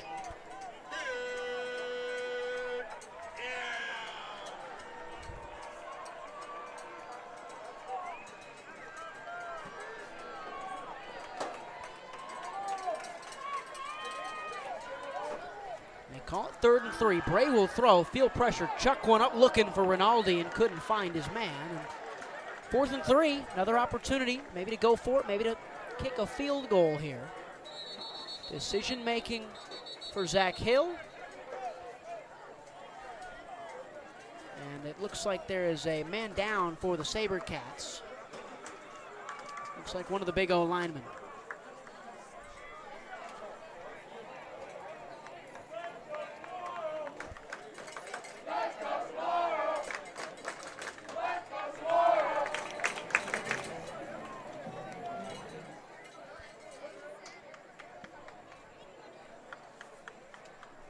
As they take their time to tend.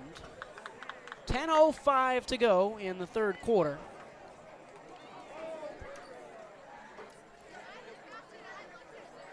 And they finally get big 55, Peyton Clemens, back on his feet. He's one of the guards on the interior offensive line.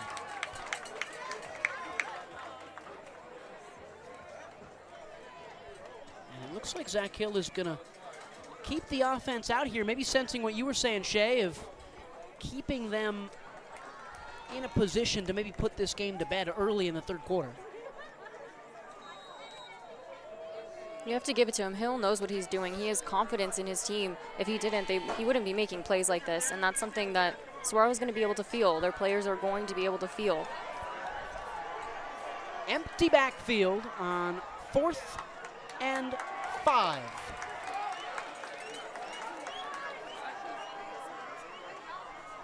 Bray gets the snap. Will throw quickly, and Reese Rinaldi's there. Can he hold on to the football? That's the only thing left for him to do, and he does. First down on 4th down. Right play at the right time.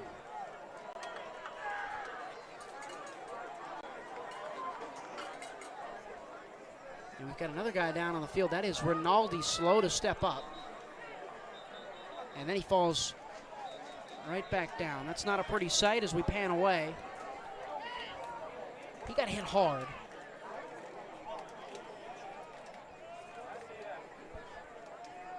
It is always tough to look at. We'll take a quick break. It's a first down for Saguaro. They're up 3 touchdowns on the NFHS network.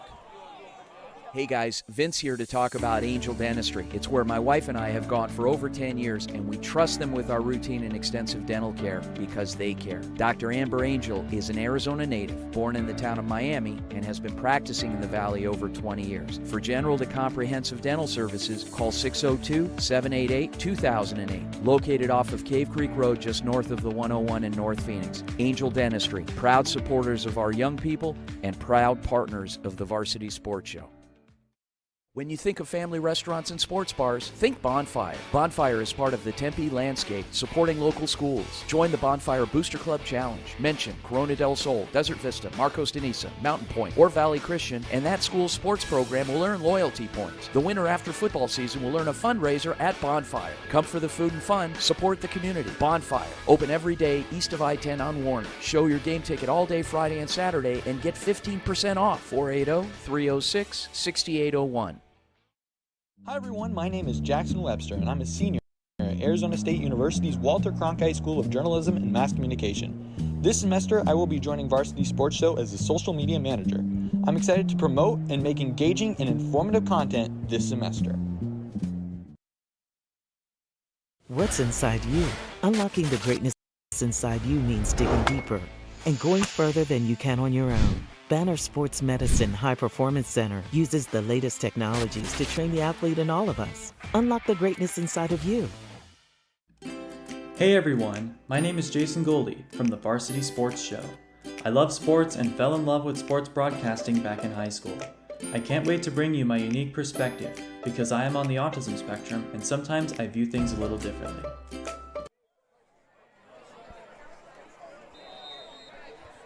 28-7, a little under 10 minutes to go here in the third quarter. Reese Rinaldi got up, walked off on his own after what looked like a pretty scary incident. He got hit on a slant route after he got a first down on 4th and 5, picked himself up slowly, took a couple of steps, and then fell back to the floor. But he walks off on his own power as Jaden Matthews totes for a couple of yards and will bring up second down. medical crew for Saguaro, the trainers were right on that as soon as he hit the ground the second time. And that's an injury you don't want to see in the first game. You don't want to see anybody having those scenarios ever, but especially so early in the season, especially star players like him who are making those plays, getting those points, and are a go-to for our quarterback, Bray. He's got a couple of great big plays today as this offense stays out there. Still looking for touchdown number 5, and that probably is enough to see this game, considering the way it has gone out to the end of the line. Receivers out there are Jacoby Spence, and the other guy is Alexander Bull, who we have not seen a ton of so far.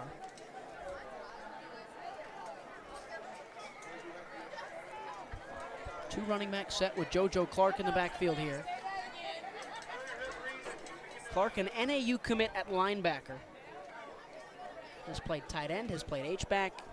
Is listed on the run roster with, you know how they have the WR, the QB, stuff like that, the little abbreviations. He's just got a dollar sign. I think that's kind of interesting. He's just the money position. Tells you a lot about that kind of player.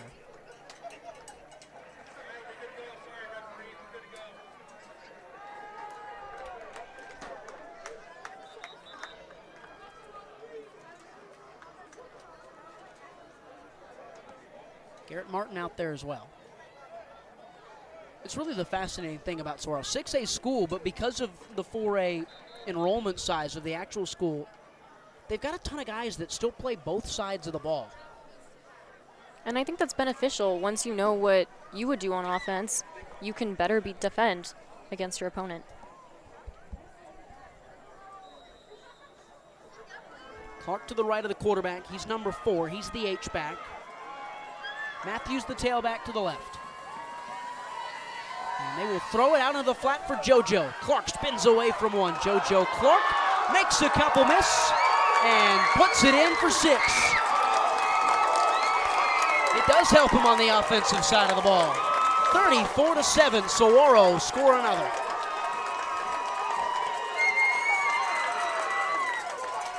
And just like you said, gets out in the open, finds a way to beat everybody down. It looks like there might have been a flag on the play. Could have been a hold as Clark spun away, so this one could be coming back.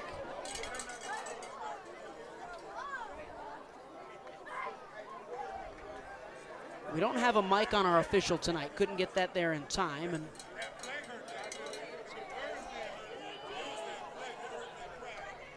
looks like offsetting penalties will mean that it is a touchdown. 34-7 it remains. What a great play design from Zach Hill.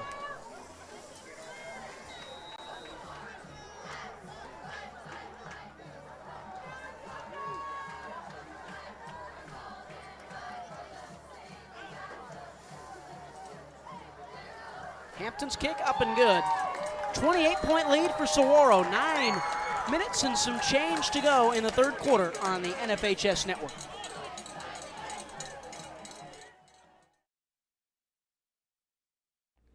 My name is Kyle Krikorian, and I'm a sophomore studying journalism at the Walter Cronkite School of Journalism and Mass Communication. I am thrilled to join the Varsity Media Foundation as a technical director following Horizon High School football this fall. You can find me on Twitter and Instagram at Kyle Krikorian.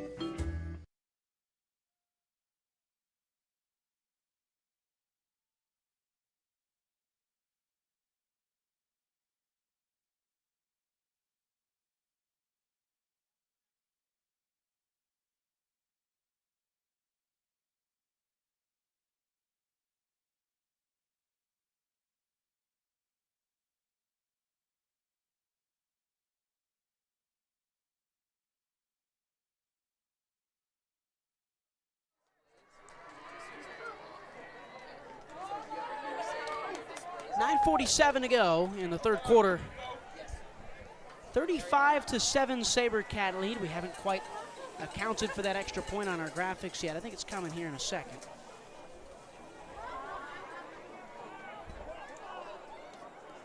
Got a bunch of technical difficulties tonight, trying to get through some Wi-Fi stuff, a couple of different stream links. It's week one. You're out in the middle of nowhere, relatively speaking. You're always going to run into some problems. Wonderful production team alongside us tonight. They do a great job. Agreed. I mean, they're quick fixers. We can give them that for sure. Our technical director, Sammy Rivera, has been in the business for about, 100 years? Just about that, I believe. He's a local kid. Been around the scene. Hampton will knock it into the sky. It's a 28-point lead for the Cats. It's going to be received and returned. This is Bo Sparks with room to run. And he gets past the 35-yard line. That's where Enoch Watson will start yet again. He has been slow ever since that first drive where they really had a lot of success. ALA Queen Creek has not been able to get a lot going. The biggest thing that they're going to be able to take from this game maybe isn't a win, but maybe is learning to be quick with their plays, learn from the other team's tactics, and fix those mistakes and fix them quickly, because that has been what has brought them down in this game. It's a team that lost 18 starters from last year's group and moved up a ranking class. They lost 18 5A starters and were told, hey, you got to go to 6A now, guys. That is so hard to deal with. A great learning experience for all of them, though. A great comeback story if they can make it. And then Ty Detmer talked about how they were the only team to not accept the move up in class, or not the only team. They were one of the few teams to not get put back into the class they came from. They did not get allowed to go back to 5A. And then a couple of months later, the AAA changes the rule and says, hey, you got to stay in a division for 2 years at least before we move you again. That would not apply, as there's another player down on the field for Saguaro. And that might be the biggest thing the rest of the way for the Sabercats. You're up 28 points. Find a way to stay healthy. And he is struggling to get up as well. Looks like that's Jonathan Gallardo, big 99 on the floor. As you get a look at that Queen Creek huddle, as they tend to Gallardo right at midfield.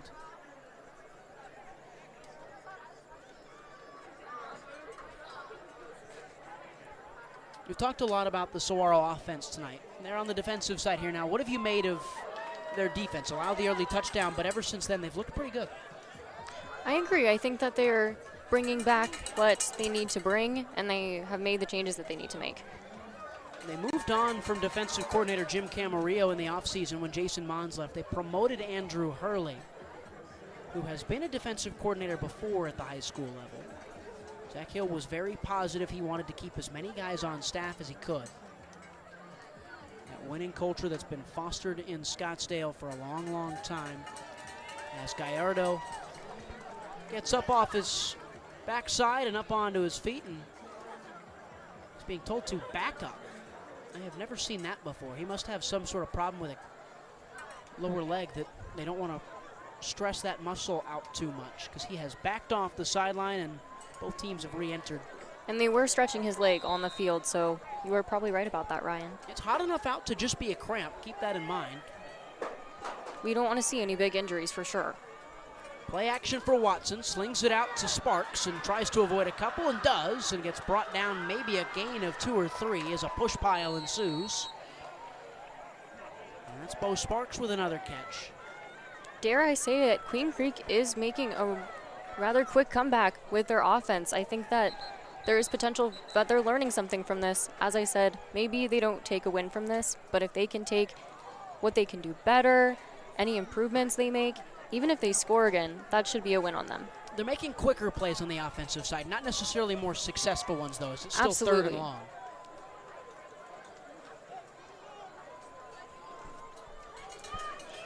It does seem like they're more willing to make these plays and less fearful of Saguaro. Maybe this next play will tell. Watson has to go deep on 3rd and 8. Feels pressure, dumps it off into the flat. He's got his man.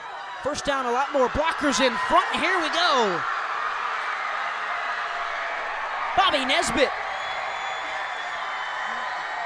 One play, one dash, and it's a smashing score. And maybe, just maybe, Queen Creek don't want to go to bed yet. It was as good of a third down play you could dial up from Ty Detmer and Max Hall. And if this team can build off of that energy, this could get them further in the game, maybe another score.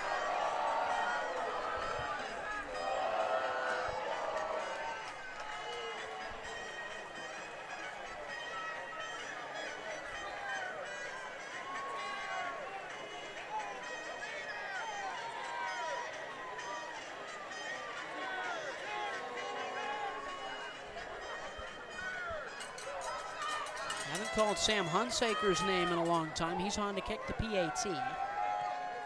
Up and good. 21-point lead, 8:38 to go. Saguaro's going to get the ball back after a really quick break on the NFHS network. What's inside you? Is it strength? Is it speed? Is it knowledge of the game? Unlocking the greatness inside you means digging deeper, running faster, and going further than you can on your own. Banner Sports Medicine High Performance Center trains the athlete in all of us with technology, techniques, and hands-on experience customized to you. See what you're capable of by unlocking the greatness inside of you. Hi everyone, my name is Jackson Webster and I'm a senior at Arizona State University's Walter Cronkite School of Journalism and Mass Communication. This semester, I will be joining Varsity Sports Show as a social media manager. I'm excited to promote and make engaging and informative content this semester. 35-14, 8:33 to go in the third quarter. That was a big offensive play, a big touchdown from ALA Queen Creek. I'm not sure anyone was really expecting that from them, but it does add some intensity to the game. Puts them back in the picture.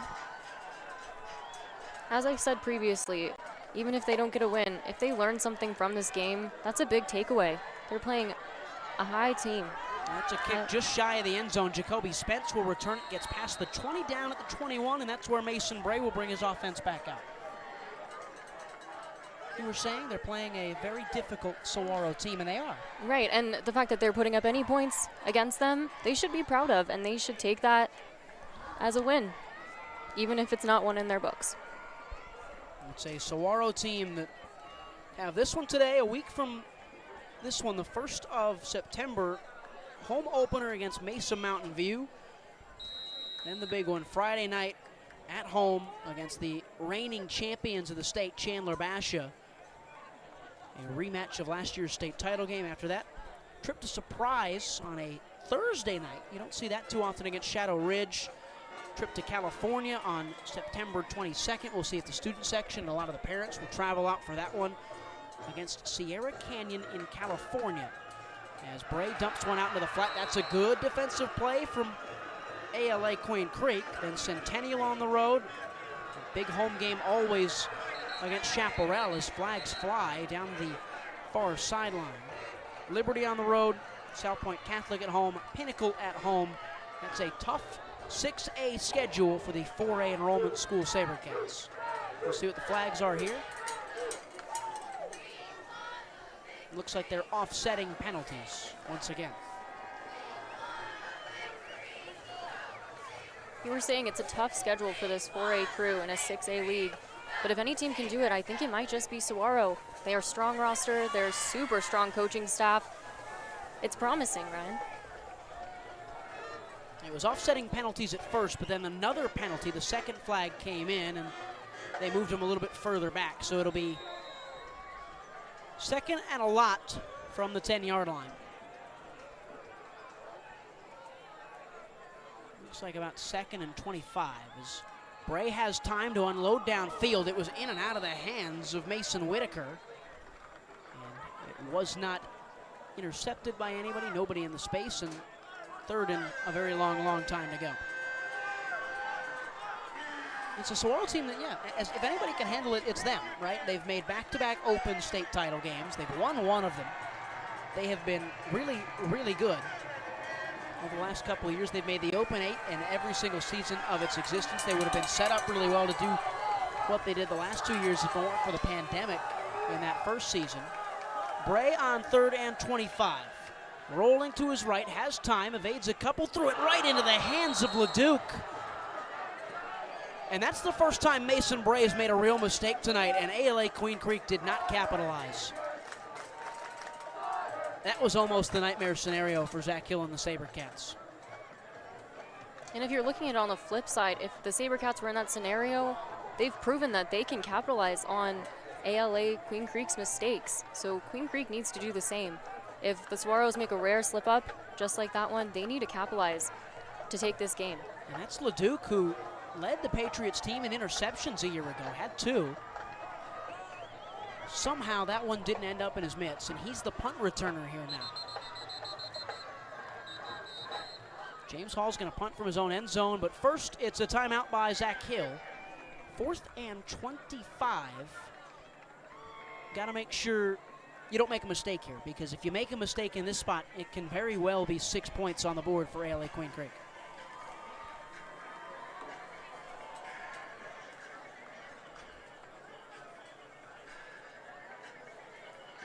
Hill's definitely capitalizing on that too. There is definitely some playmaking happening in there so that there aren't any slip-ups like the one we saw. We don't want interceptions. Each team does not want that. They want to maintain their position. Everybody's got to do their job in these kinds of situations. That was Nick Offenberger as well in the huddle. JV head coach. They won 48-0 last night.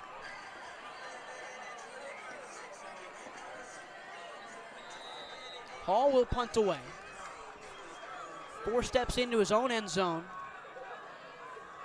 as Leduc stands at the 50-yard line. Hall gets it off. It's a good snap and a great punt. Leduc's going to have time to return it, though, and he's tripped up. J.C. Dickerson.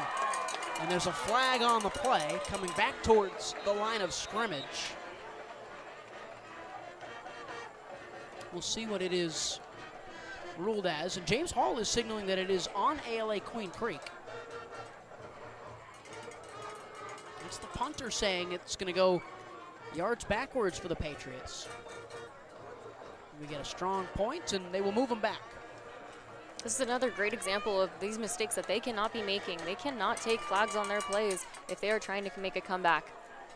We brought up the Saguaro schedule the rest of the way for ALA Queen Creek. Next week, Boulder Creek on the road. They've got to make a trip all the way to the northwest part of the valley. Then it's ALA Gilbert North. That's a road game in Gilbert. Sandra Day O'Connor at home, Pinnacle at home, Mountain Point on the road, Red Mountain at home, Highland a trip to them in a sectional game, and Williamsfield and Queen Creek to finish it out. It's a tough schedule as well for the Patriots, but it's always going to be tougher for a team that's never played at this level before. There's another flag on the play, and with 7 minutes and 44 seconds to go in this third quarter, it's another one on the Patriots, a false start. They just keep making mistakes, keep shooting themselves in the foot. And these may be okay mistakes to make in the first game, but if these are carried throughout their season, they don't stand a chance beating big teams. Week 1 jitters certainly in play.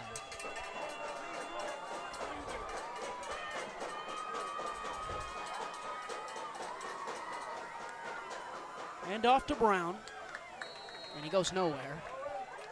They will stay behind the initial line of scrimmage, and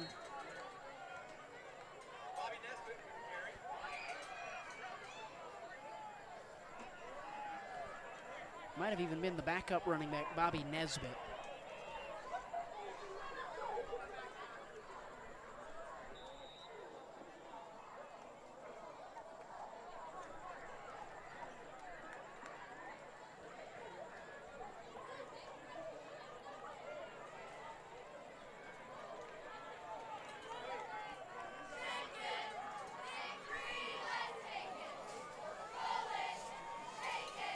Second and long, motion out of the backfield.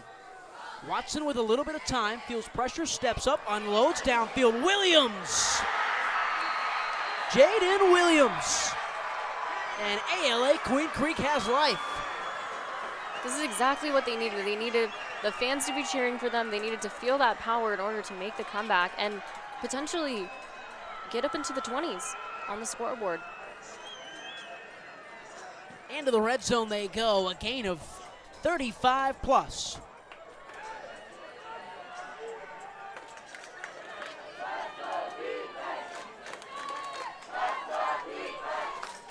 some pressure on Garrett Martin and the rest of his defensive lineman teammates. Adjustments made at a halftime have been good for Queen Creek. They missed some misdirection into the open field, missing a tackle. Here comes Kingston McCabe. Back-to-back touchdowns for the Patriots. They're within 2 scores. And we're starting to hear those cannons a lot more. They are back in this one. I think this was something that the Sabercats were not expecting to see from ALA Queen Creek. I think they came into this thinking they had an easy win, but here we have a team fighting back, putting numbers back on the board. Sabercats need to bring it back if they want to stay in the lead. This is just a team that does not give up. They're always in it. And a false start on the kicking team.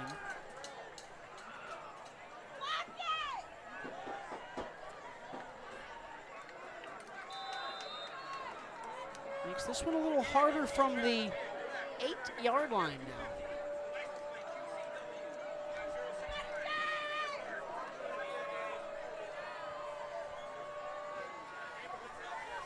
Hunsaker's been pretty good so far, and there's another flag, and there's another false start. And that one was good as well from Sam Hunsaker. So he's 2 for 2, but it hasn't come on the scoreboard yet. They go 5 more yards back to the 13. Perhaps the team is distracted by the horse that's in the gate just right behind them. Is he back? He is back. Where is he? He's behind them right there. I think, honestly, I would be distracted if I was on the field and there was a horse just right around the corner from me. I can't believe you see him. I have terrible eyes. So this is now a 30-yard field goal for the extra point. It's up and true. So after 2 false starts, it's a 14-point game, 35-21. Saguaro have been outscored to start this second half, and we'll keep it here about halfway through the third quarter. Almost a wake-up call for the Sabercats right now. They need to make a change, and they need to make it quick, because ALA has proven that they can come back, and who's to say they can't score 2 more times and tie this game up. About 18 minutes of football left tonight. Anything is really possible, Ryan.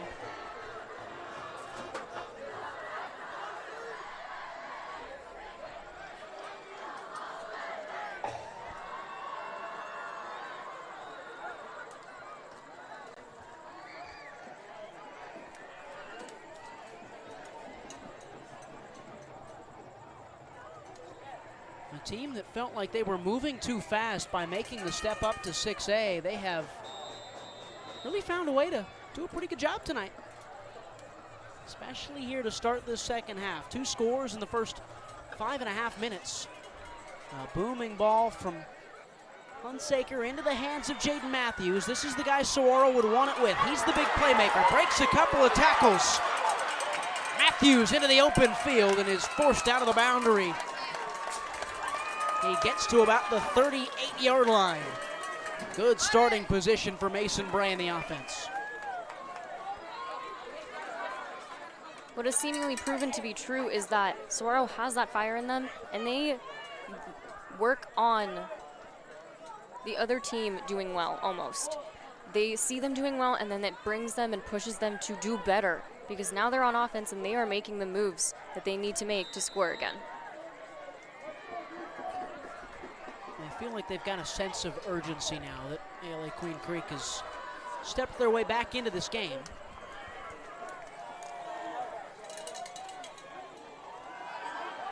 Bray feeling pressure, has to dump it across and has his man. There's Camden Siegel.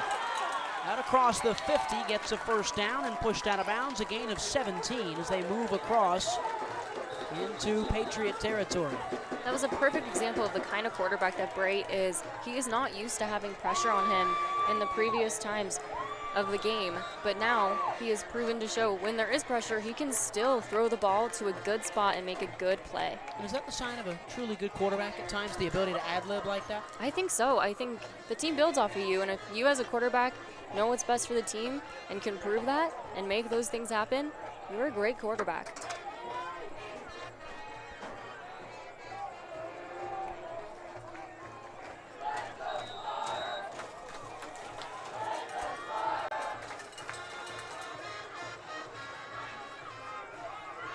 First and 10 from the 44. They marked it as a gain of 16 for Bray that time, and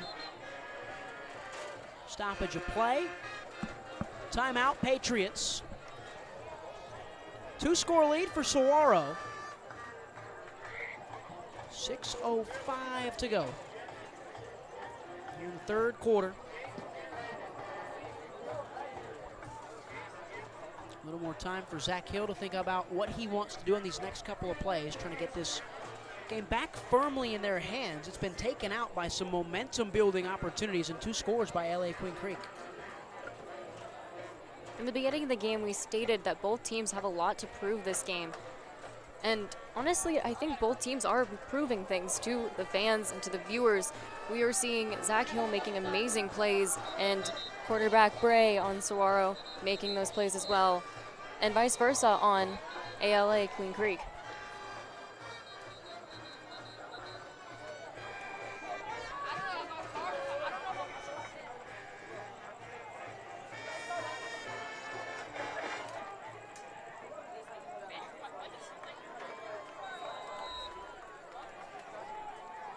First and 10 out of the timeout. Empty backfield for Bray as he moves the running back Jaden Matthews out into the outside receiver spot. Bray fires quickly, and they weren't on the same page. Jacoby Spence was running away. He should have been running back.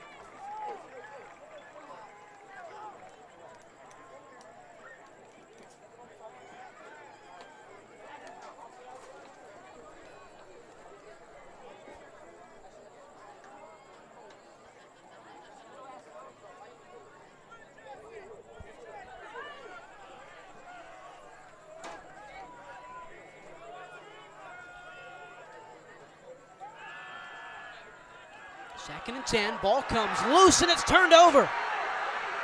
Other way, rumbling down the track, ALA Queen Creek, Aaron Carlson. And Mason Bray has now looked shaky on 2 straight possessions, and that has allowed the Patriots back into this one. As the visitor section goes silent, Saguaro making mistakes.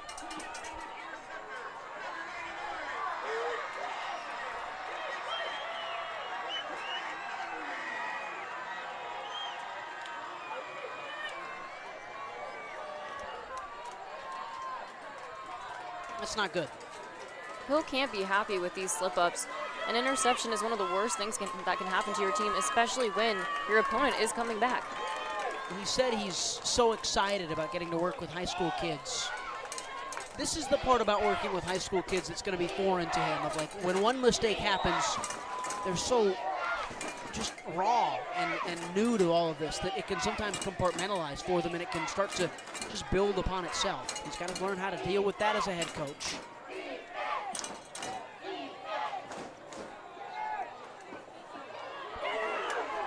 That one's turned over the other way.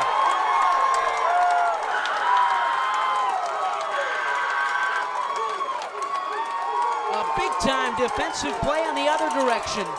2 plays, 2 interceptions. And that's one way to get the mojo back. The Saguaro student section is hype. This is exactly what Saguaro needed to make a comeback. I mean, they're already up, but make a mental comeback and prove to themselves that they are the team they started as.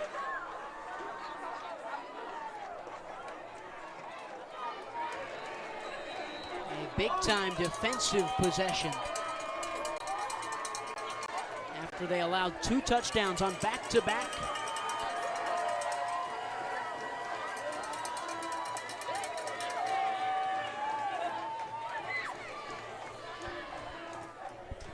(35-21), 5:39 to go. We've seen 2 interceptions on the last 2 plays, and now Jacoby Spence is in the open field. Rumbles and stumbles for a first down.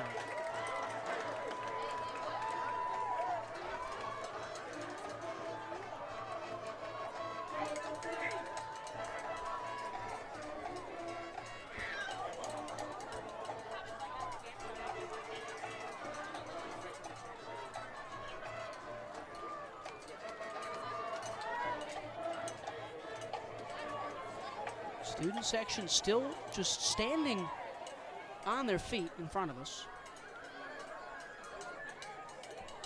They're excited to be here tonight. And Saguaro will try and turn a run play into a couple. Jaden Matthews is brought down. Didn't go anywhere, 2nd and 10.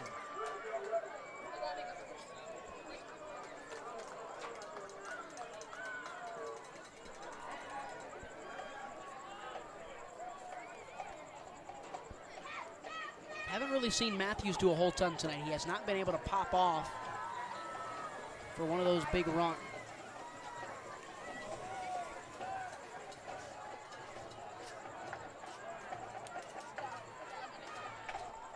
He went backwards here on 2nd and 12. Bray unloads down the far sideline. Did he hold on to that? No.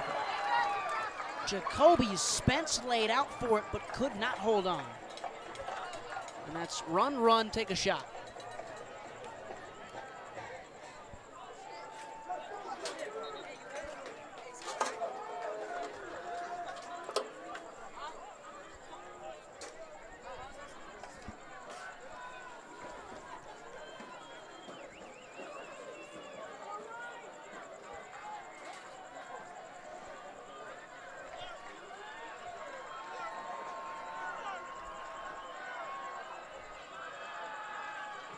Bray with time.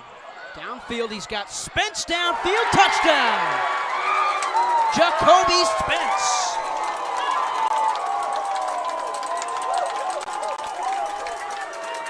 It was bound to happen again at some point, and Saguaro put 6 more on the board there into the 40s. Spence has proven to be a very reliable player to this team. He is good at making contact with the ball and also good at locating it when he needs to catch it.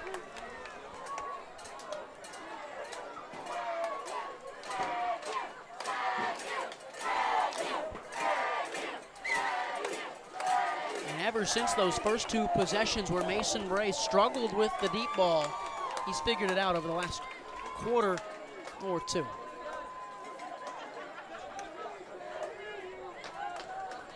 Those interceptions just can't be thrown again.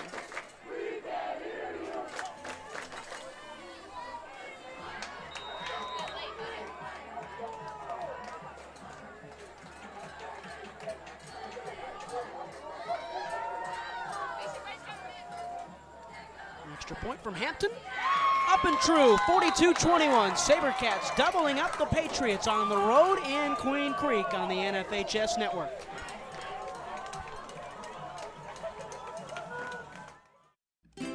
Hey everyone, my name is Jason Goldie from the Varsity Sports Show. I love sports and fell in love with sports broadcasting back in high school. I can't wait to bring you my unique perspective because I am on the autism spectrum and sometimes I view things a little differently. My name is Kyle Krikorian, and I'm a sophomore studying journalism at the Walter Cronkite School of Journalism and Mass Communication. I am thrilled to join the Varsity Media Foundation as a technical director following Horizon High School football this fall. You can find me on Twitter and Instagram at Kyle Krikorian. What's inside you? Is it strength? Is it speed? Is it knowledge of the game? Unlocking the greatness inside you means digging deeper, running faster, and going further than you can on your own. Banner Sports Medicine High Performance Center trains the athlete in all of us with technology, techniques, and hands-on experience customized to you. See what you're capable of by unlocking the greatness inside of you.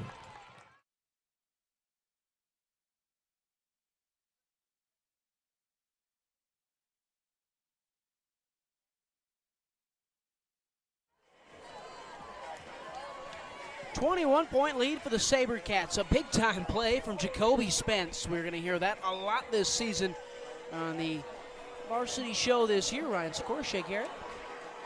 A little bit over 16 minutes to play in this ball game. Saguaro finally punched back after ALA laid a couple of blows on them to open up this second half.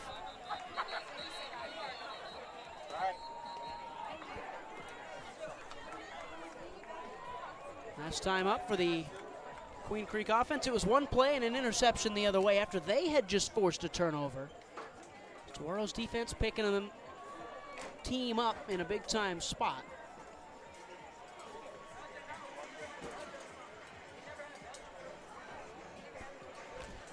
things to work on, but overall you feel happy with what you've seen from the Sabercats so far in the second half? I have to say I do. Other than the interception, I'm impressed with what they're bringing to the table. I do think that they have this confidence very early in their season with their new team, with a new roster and a new coach.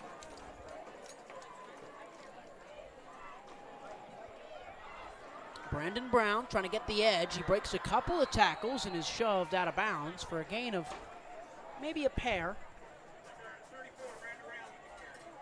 Maybe a little bit more.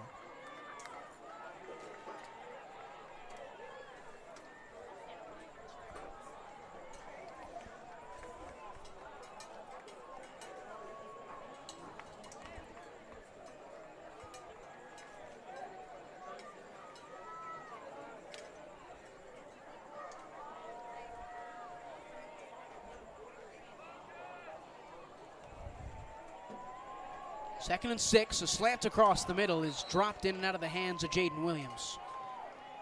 They're still trying this quick stuff. They're still trying to play the sort of deception-y type of things. And it's feeling very quick and very sloppy, if I do say so, with ALA-QC.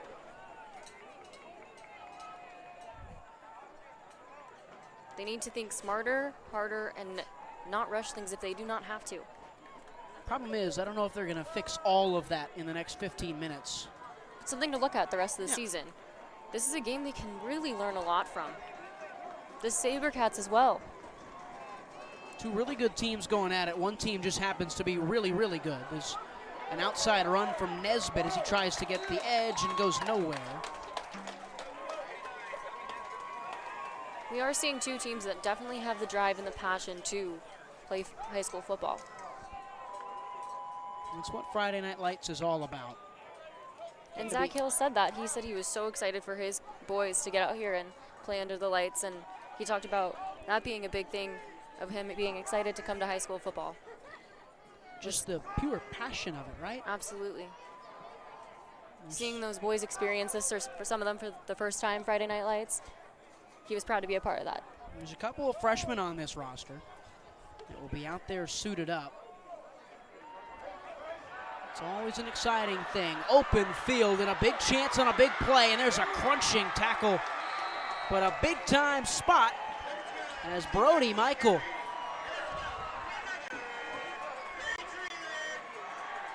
It's a Patriot first down. And just when Saguaro's defense was doing a good job again, it's another big play for ALA. It's starting to look like Saguaro focuses on the task at hand. Once they're guarding someone, blocking someone, they can't seem to get away to block whoever has the ball. Once they figure that out, they'll be a strong, strong team. They're already a strong team.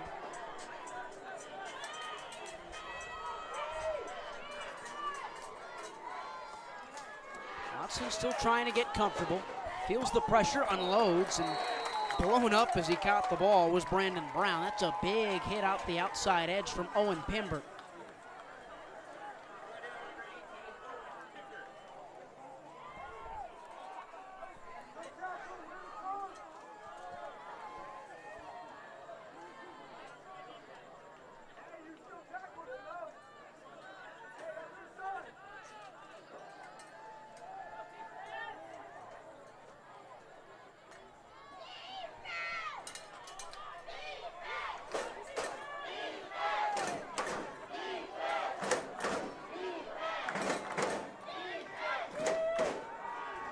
Snap as Watson has time, evades a couple, pulls up and runs, and is dropped from behind.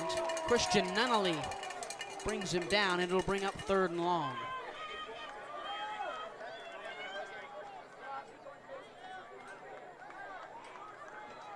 Queen Creek needs to switch up their plays. They are doing the same. Watson run a little bit, shuffle up a little bit, then throw. And Saguaro's catching on to that, and they're making those stops.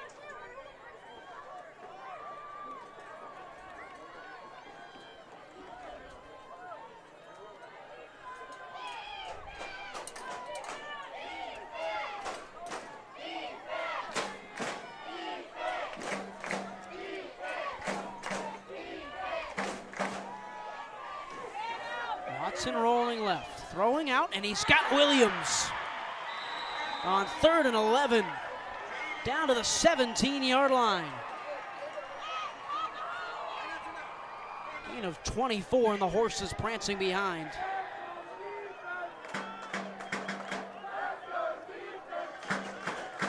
That was me letting you know I see the horse now finally. I'm very proud of you, Ryan. Thank you. The horse does really bring in everything that... Bobbled snap, and Watson falls on it. Pimbert was on top of him, and after all that to make up the play, they go back behind the 25-yard line. And I may have spoke too soon. I was about to say that maybe the horse perfectly portrays Queen Creek, but maybe it's just a distraction.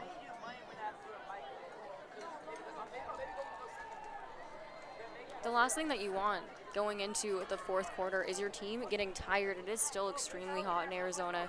It's still 97 degrees, I believe, on a night when there's no sun. It's still extremely hot to be playing football, so you don't want your team to get tired or overheated.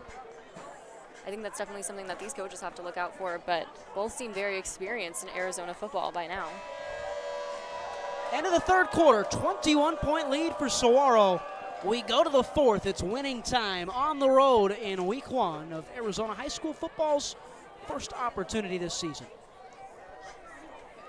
When you think of family restaurants and sports bars, think Bonfire. Bonfire is part of the Tempe landscape, supporting local schools. Join the Bonfire Booster Club Challenge. Mention Corona del Sol, Desert Vista, Marcos de Niza, Mountain Point, or Valley Christian, and that school's sports program will earn loyalty points. The winner after football season will earn a fundraiser at Bonfire. Come for the food and fun, support the community. Bonfire, open every day east of I-10 on Warner. Show your game ticket all day Friday and Saturday and get 15% off. 480-306-6801. What's inside you? Unlocking the greatness inside you means digging deeper and going further than you can on your own. Banner Sports Medicine High Performance Center uses the latest technologies to train the athlete in all of us. Unlock the greatness inside of you. Hey everyone, my name is Jason Goldie from the Varsity Sports Show. I love sports and fell in love with sports broadcasting back in high school. I can't wait to bring you my unique perspective because I am on the autism spectrum and sometimes I view things a little differently.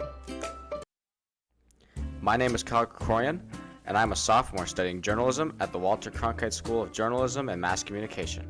I am thrilled to join the Varsity Media Foundation as a technical director following Horizon High School football this fall. You can find me on Twitter and Instagram at Kyle Krikorian. Hey guys, Vince here to talk about Angel Dentistry. It's where my wife and I have gone for over 10 years, and we trust them with our routine and extensive dental care because they care. Dr. Amber Angel is an Arizona native, born in the town of Miami, and has been practicing in the Valley over 20 years. For general to comprehensive dental services, 12 minutes to go on opening night of the Arizona high school football season for the big schools. Saguaro up 21 points on ALA Queen Creek, and they got a chance.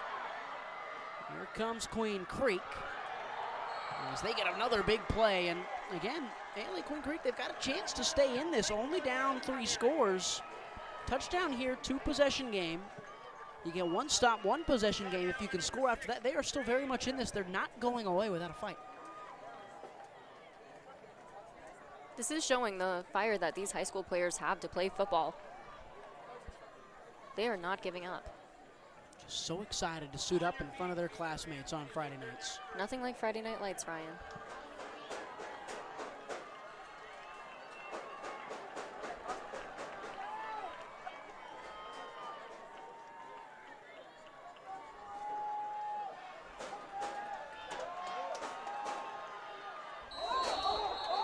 There's a big play. Was that a fumble? Well, they call it dead as it was scooped up by Trey Morrison.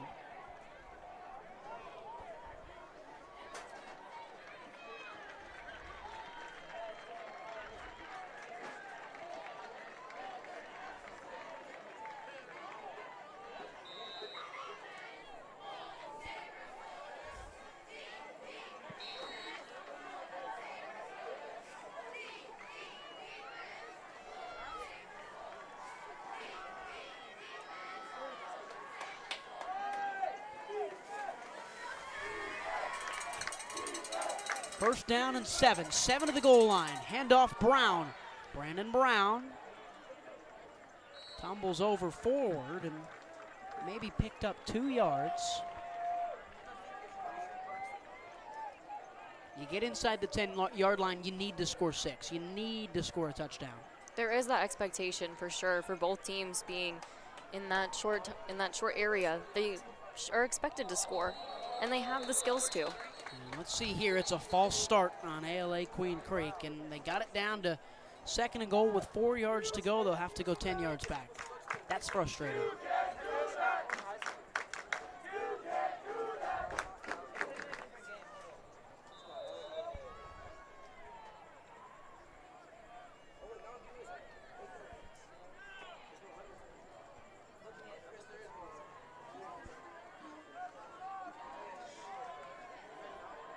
Clock continuing to tick away.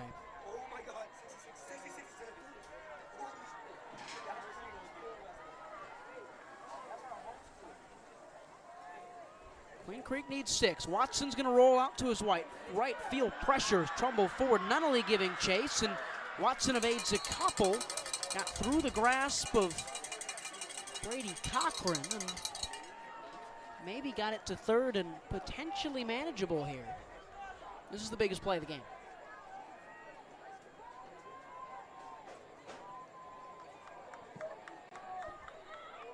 Seeing ALA come back, it's kind of scary to think what they're capable of. If they push a score here, that is a game changer. You are right, Ryan. 5 yards to the goal line. Watson hands off to Brown. Broke a couple of tackles, but went nowhere. Brandon Brown had no room, and it's bringing up 4th down. And under 10 minutes to go, it's about the time where ALA-QC kind of have to start going for stuff. They have to start taking risks here, you'd have to think.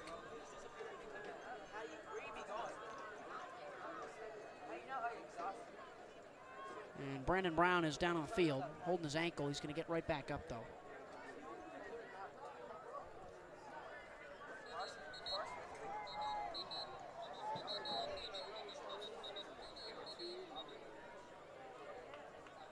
All the whistles from the officials going, telling the teams to get back out on the field because Brown got up so quick.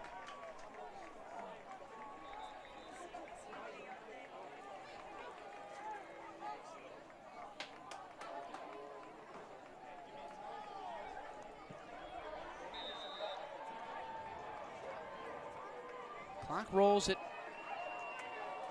9:23. A little late on our clock here on the graphics below. 4th and goal, 5 to the end zone. 3-score game. ALA Queen Creek need this. Watson under the center. Play action. Has time. Watson throwing corner of the end zone over everybody's head. No flag, and Saguaro pick up a stop.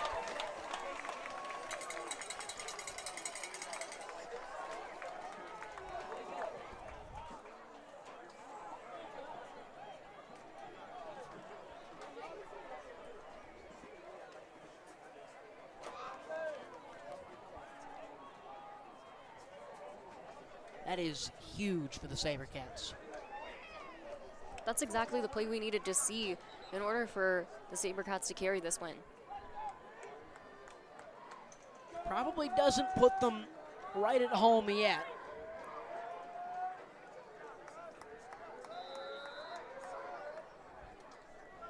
But a nice long clock-killing drive here with a score means this one's going tonight.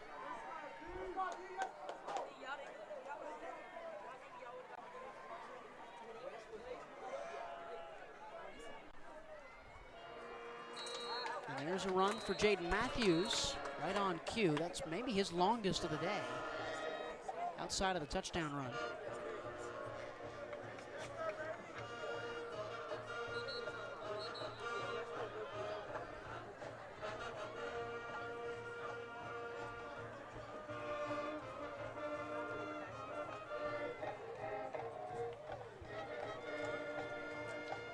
Zach Hill and the rest of the offense very happy to watch that clock just roll down.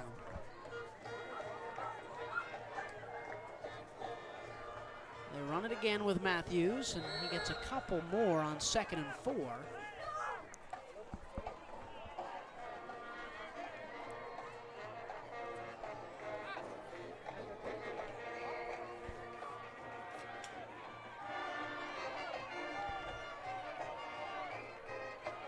2 or 3, 3rd and 1 now. This is where the offensive line loves to live. These 3rd and short operations. Lots of misdirection from Hill, even more so now. They'll hand it off to Matthews, and the defensive line got the best of the Sabercats there. He went backwards, and it's 4th and a pair. And Saguaro's gonna have to punt, so that's a big stop for ALA Queen Creek, something we haven't said in a while.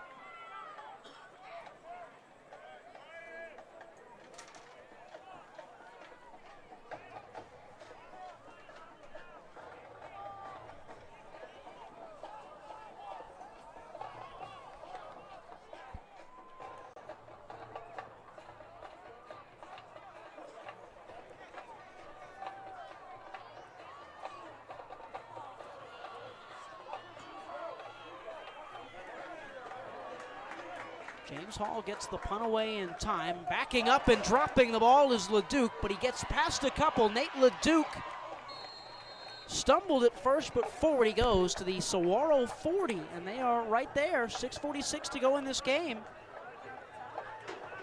One touchdown for the Patriots. They might have a chance. These are some big plays that Queen Creek is making, and these are plays that they needed to do in order to possibly, dare I say, make it back to the game. Kind of a bold statement, but maybe at least score one more time. At the very least, these big plays are keeping the game honest, the score honest, right? And that's important in high school football, is getting this experience and learning from the mistakes of yourself and also the opposing team.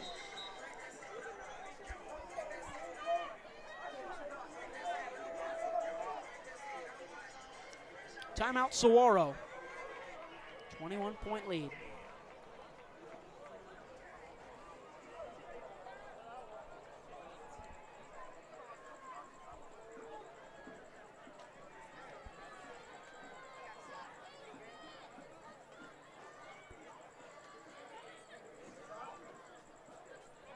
Ryan, what are you expecting to see in the last 6 minutes of this game? It's your job. I gotta ask you the card questions. Come on. Okay, let's try this again. Go ahead. Well, what I'm expecting to see is, honestly, Saguaro just bringing it back and making those plays that are impressive. They are an incredibly impressive team. What do you think they need to do that? I think that they need to get those stops and have very little mistakes and slip-ups. They know what they need to do. They have proven they can do it. They just need to go out there and finish this game. Broad strokes painting the picture. Not a lot of time left for the Patriots to push their way back into this game. And here is the outside run from Bobby Nesbitt. Might have gotten a couple.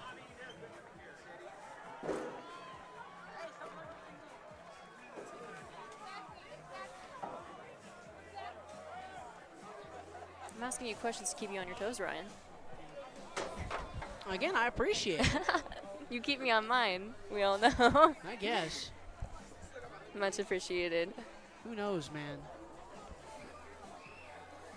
Really, we're both happy to be here. We're all as a crew excited to be with you guys for Saguaro football this season. This is a really open space on a seam. Nesbitt's got a lot of room. He got thrown behind him, but he got the catch. Nesbitt, open field. Did he get in? No, he's a yard short, but that is another big play for ALA-QC, knocking on the door. Huge plays like this show that these smaller schools can compete and can make these comebacks. Once again, scoring just one more time could be huge for ALA. A yard or two away from making this a two-possession game with 6 minutes to go. Clock is rolling at about 6:10 to go.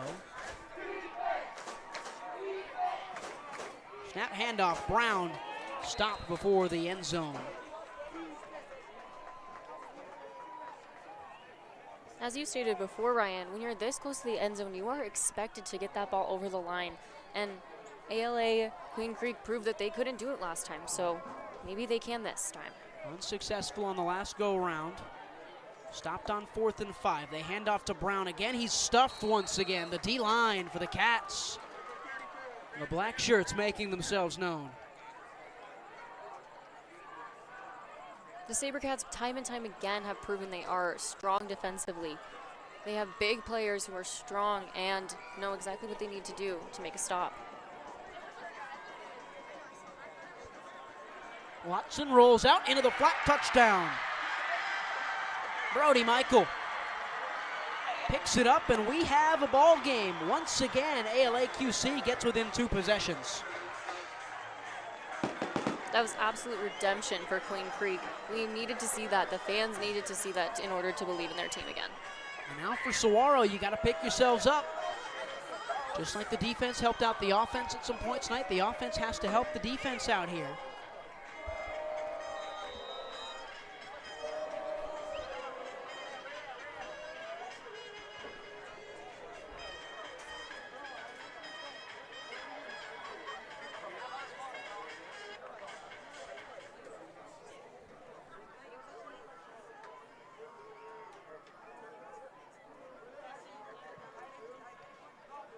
Up and good. So with 5:17 to go in the ball game, 2-score lead for Saguaro. They're going to get the ball back in just a moment on the NFHS network. We will go to a really quick break. Sabercats up by 14. What's inside you? Unlocking the greatness inside you means digging deeper and going further than you can on your own. Banner Sports Medicine High Performance Center uses the latest technologies to train the athlete in all of us. Unlock the greatness inside of you.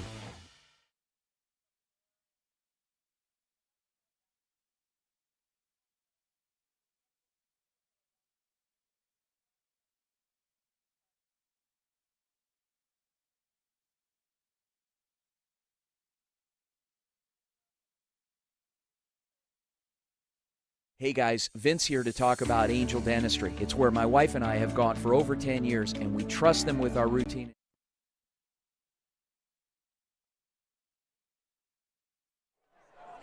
.5:17 to go in the fourth quarter. 2-possession lead for the Saguaro Sabercats. They were up 35-7 at one point. And they have since been outscored 21-7. And has the game where it stands right now.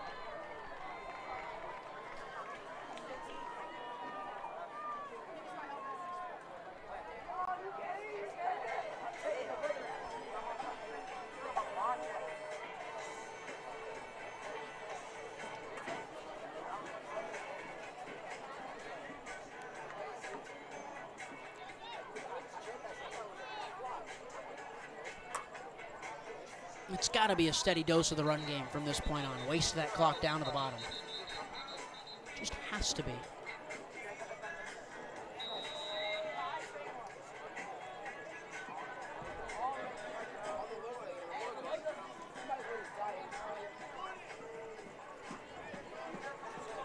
Mason Bray still at quarterback. You waste away 3 minutes on this clock and you might have yourself a pretty straightforward win. Spinning away from run. Here goes Mason Bray. Has a blocker. Does he have the speed? Mason Bray steps out of bounds, but goes 20-30. A gain of 50 yards for the quarterback.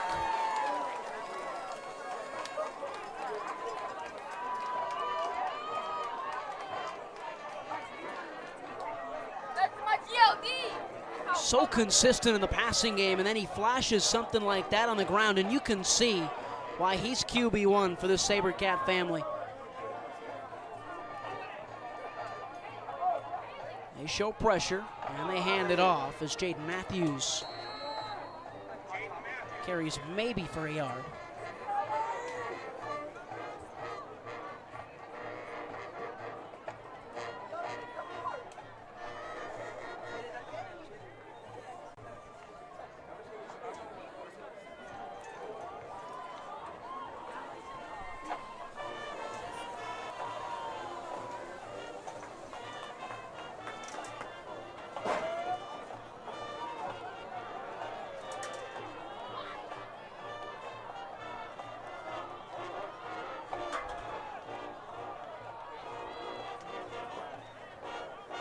Pop pass to Matthews. It's away from a couple, but dragged down by a pair. A little bit of smack talk and extracurricular after, but that's a good tackle from Ryder Agnew.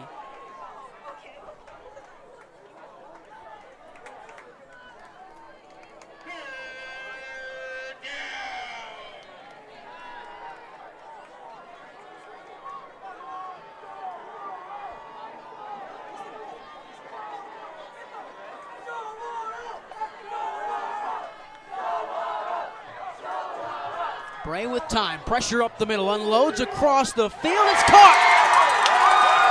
Camden Siegel, and that should just about do it. Overall, Saguaro has been exactly what the fans could have expected. We had a successful win. Oh, almost. We can call it a win, I would say. I'm assuming that Coach Hill is extremely proud of his players for what they brought to the table tonight. There are slip-ups, but you have to learn from your mistakes, and that's football. So that makes it 48-28. 3:35 to go as they rush on for the extra point. This will be James Hall, who knocks one into the stratosphere. 21-point lead. Saguaro ALA Queen Creek, 3:35 to go. We'll stay here and hang out for a bit. Saguaro have done enough today to get the win, but you mentioned things to work on. What are some of those? Well, the interception, it only happened once, but once is too much, especially in high school football. Any slip-ups like that can change the game. There were a couple flags on the plays that just didn't need to happen. But making those changes and having to make those mistakes could prove to be really successful for Saguaro in the upcoming games. Clean up the penalties. Keep the ball safely in your team's hands when you've got it. And start to add in a couple more wrinkles to the offense as the season goes on. And Saguaro might have the recipe for success. So it tells me this wasn't their full offensive picture tonight. This might be easier said than done as well.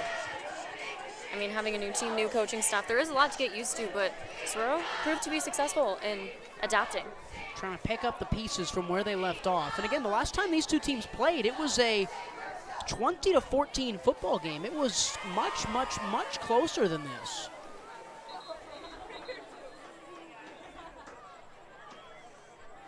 Again, people talked about how Zach Hill was going to pick it up seamlessly from Jason Mons. The offenses were basically the same. The coaching styles were very similar.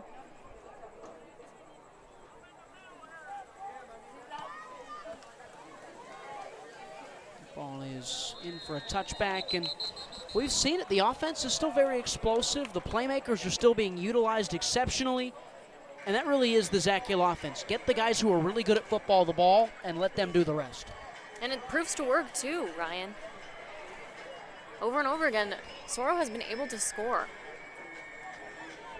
Hill is not someone who's going to reinvent the wheel. He's a mechanic. How can you orchestrate and fix things to figure it out where it needs to go? And again, it has worked tonight. 49 points is above their season average from a year ago. And when you have a great basis like Hill had, it's easy to build off of, especially when these players are so willing to work on things and make those fixes. I mean, there were a lot of changes that were made just from the first quarter to the second.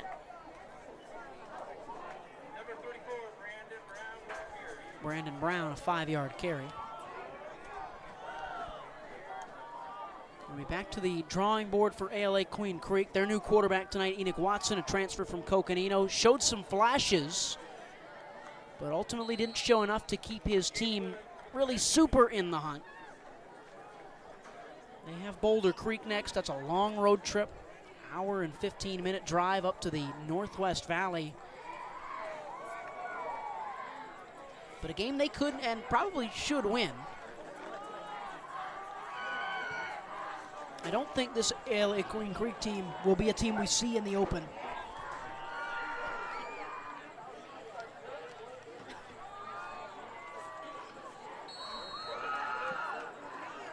On third and medium. That's a 4-yard gain, just a yard short of the first down.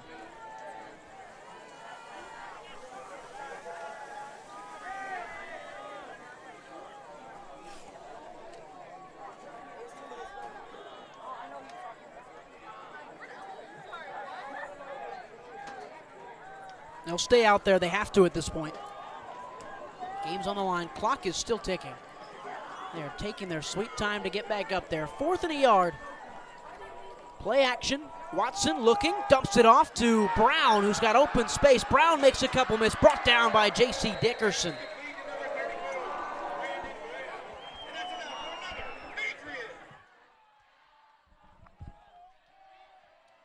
That's J.C. Dickerson coming up in a big spot, making a touchdown-saving tackle.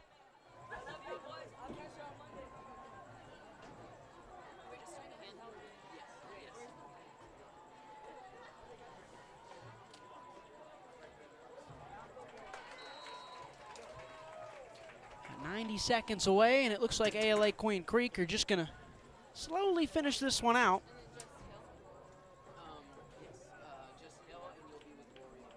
We'll stick around after the game for a little post-game chat with Zach Hill with Shea, who's on her way down there now. I think the player of the game is going to end up being Jacoby Spence. A pair of touchdowns for him, some big plays as Garrett Martin gets into the backfield. And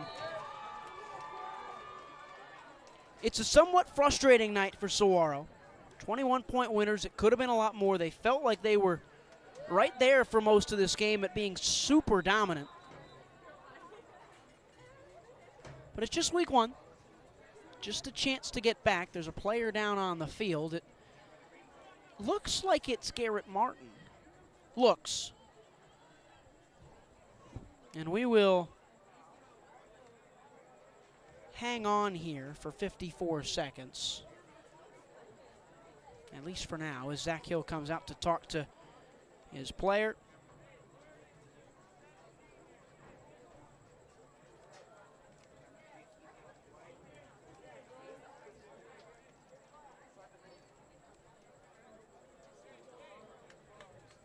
And yeah, we will go to a quick break as Zach Hill and the training staff tries to figure things out. What's inside you?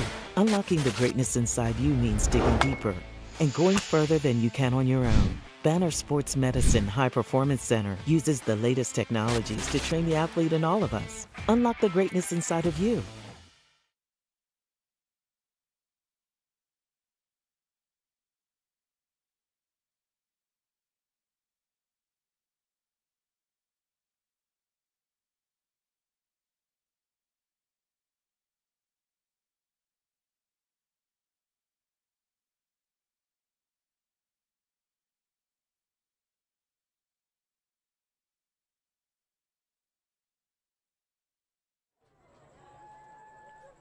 It was Garrett Martin who walked off with a little bit of help. That's one of the best defensive linemen in the state of Arizona. As Watson will look deep, feels some pressure, evade it, and now scoot his way around. That could be a flag in the block in the backfield, and Enoch Watson has taken it almost for a first down. Did he get enough to do so? There is a flag down on the play. Not where the block in the black occurred, but maybe more in an area receptive to a holding penalty. We'll see who it's on.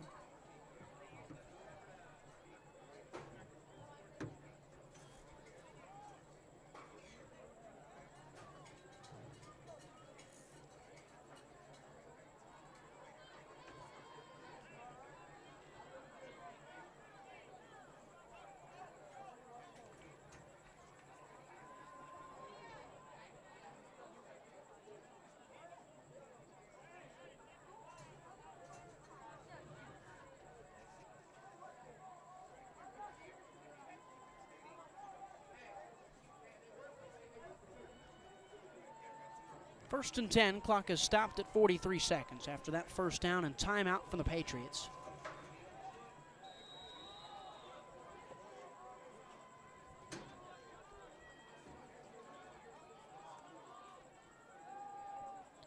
Play action as Watson tries to get out of the onrushing defender's arms, chucks one across the field. It's tipped up into a dangerous area, and that could have easily been picked off, but it's dropped. J.C. Dickerson let it go. Good pressure on the outside edge.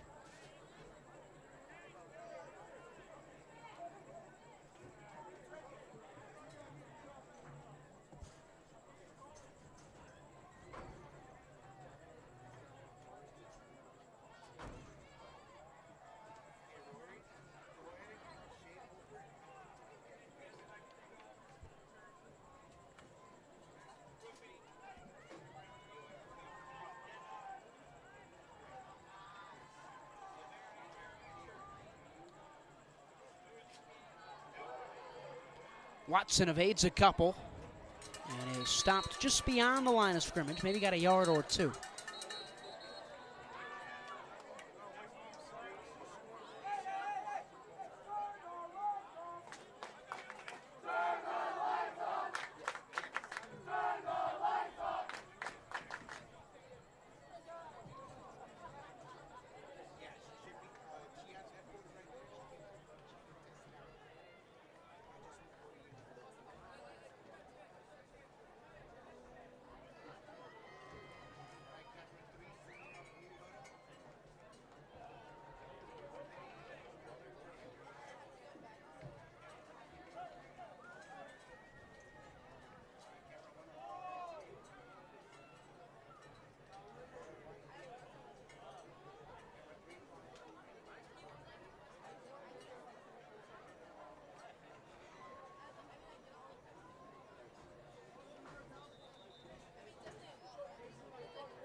Next up for Saguaro, Mesa Mountain View, the home opener on September the 1st, as that one is overthrown, looking for Jaden Williams.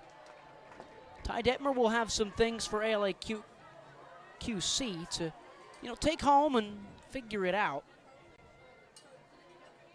We'll see how they look next week against Boulder Creek.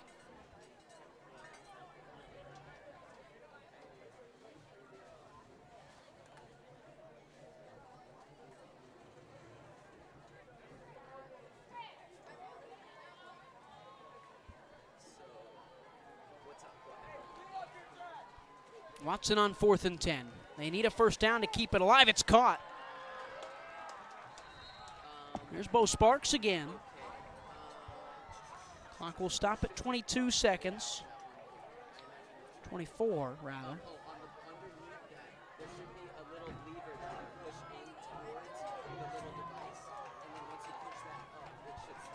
And now it runs again. Watson looking in the end zone. It's incomplete.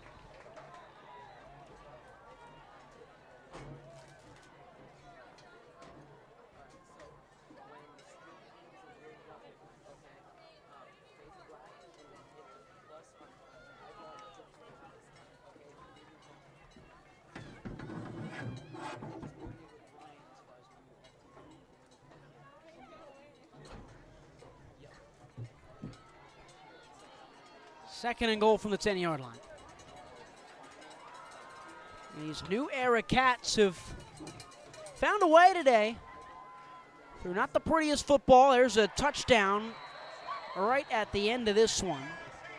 That will give American Leadership Academy 35 points against one of the best teams in the state. Maybe they do belong in the open discussion again in 2023. We'll see. As long as the extra point is good, it should be 35.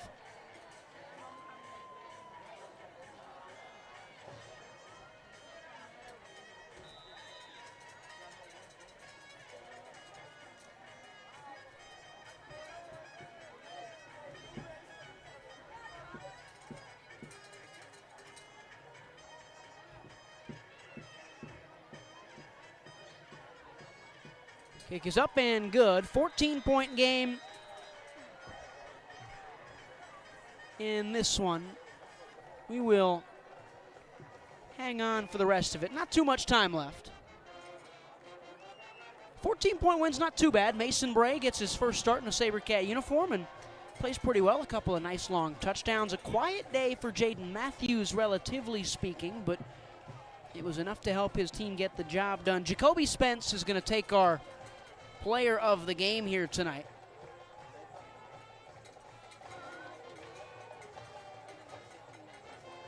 He was spectacular when he was needed.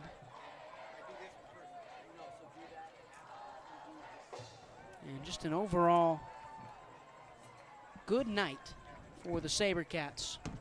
Good enough. Still things to work on for Zach Hill. A coaching debut. He starts 1-0. You can say that. He's undefeated as a head coach at the high school level in Arizona. You can say that. You can say his offense put up 49 points against a team that has made the Open 8 in the last 2 years. You can say a lot of great things. You can say a lot of things that are the unfinished product of Sabercat football. They're still learning. They're still working. They're still waiting for Basha Week 3.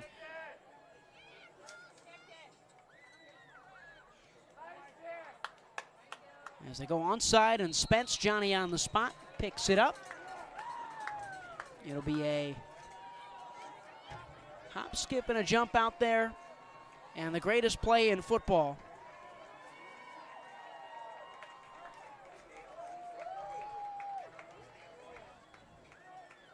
The last play you practice every single week.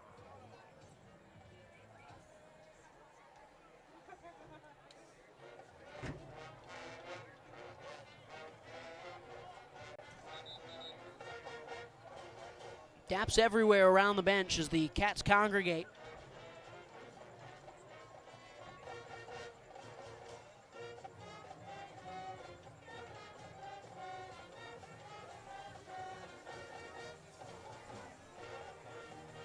And for Mason Bray, a kid who has grown up in the Sabercat system, played for the Argonauts, he has just been bred to lead this team.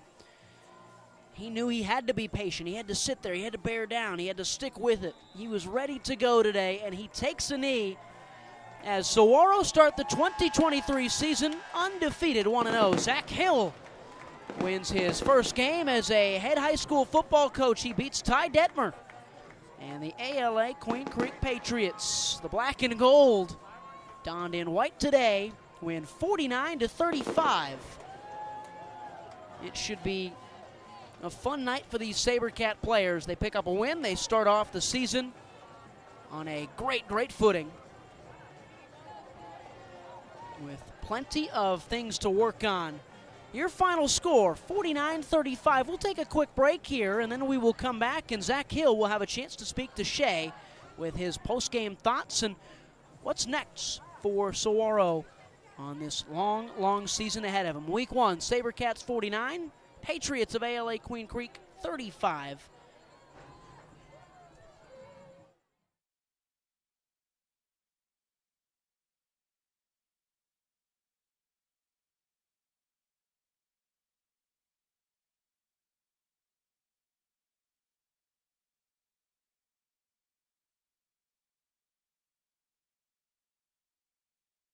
Hey guys, Vince here to talk about Angel Dentistry. It's where my wife and I have gone for over 10 years, and we trust them with our routine and extensive dental care because they care. Dr. Amber Angel is an Arizona native, born in the town of Miami, and has been practicing in the Valley over 20 years. For general to comprehensive dental services, call 602-788-2008. Located off of Cave Creek Road just north of the 101 in North Phoenix. Angel Dentistry, proud supporters of our young people and proud partners of the varsity.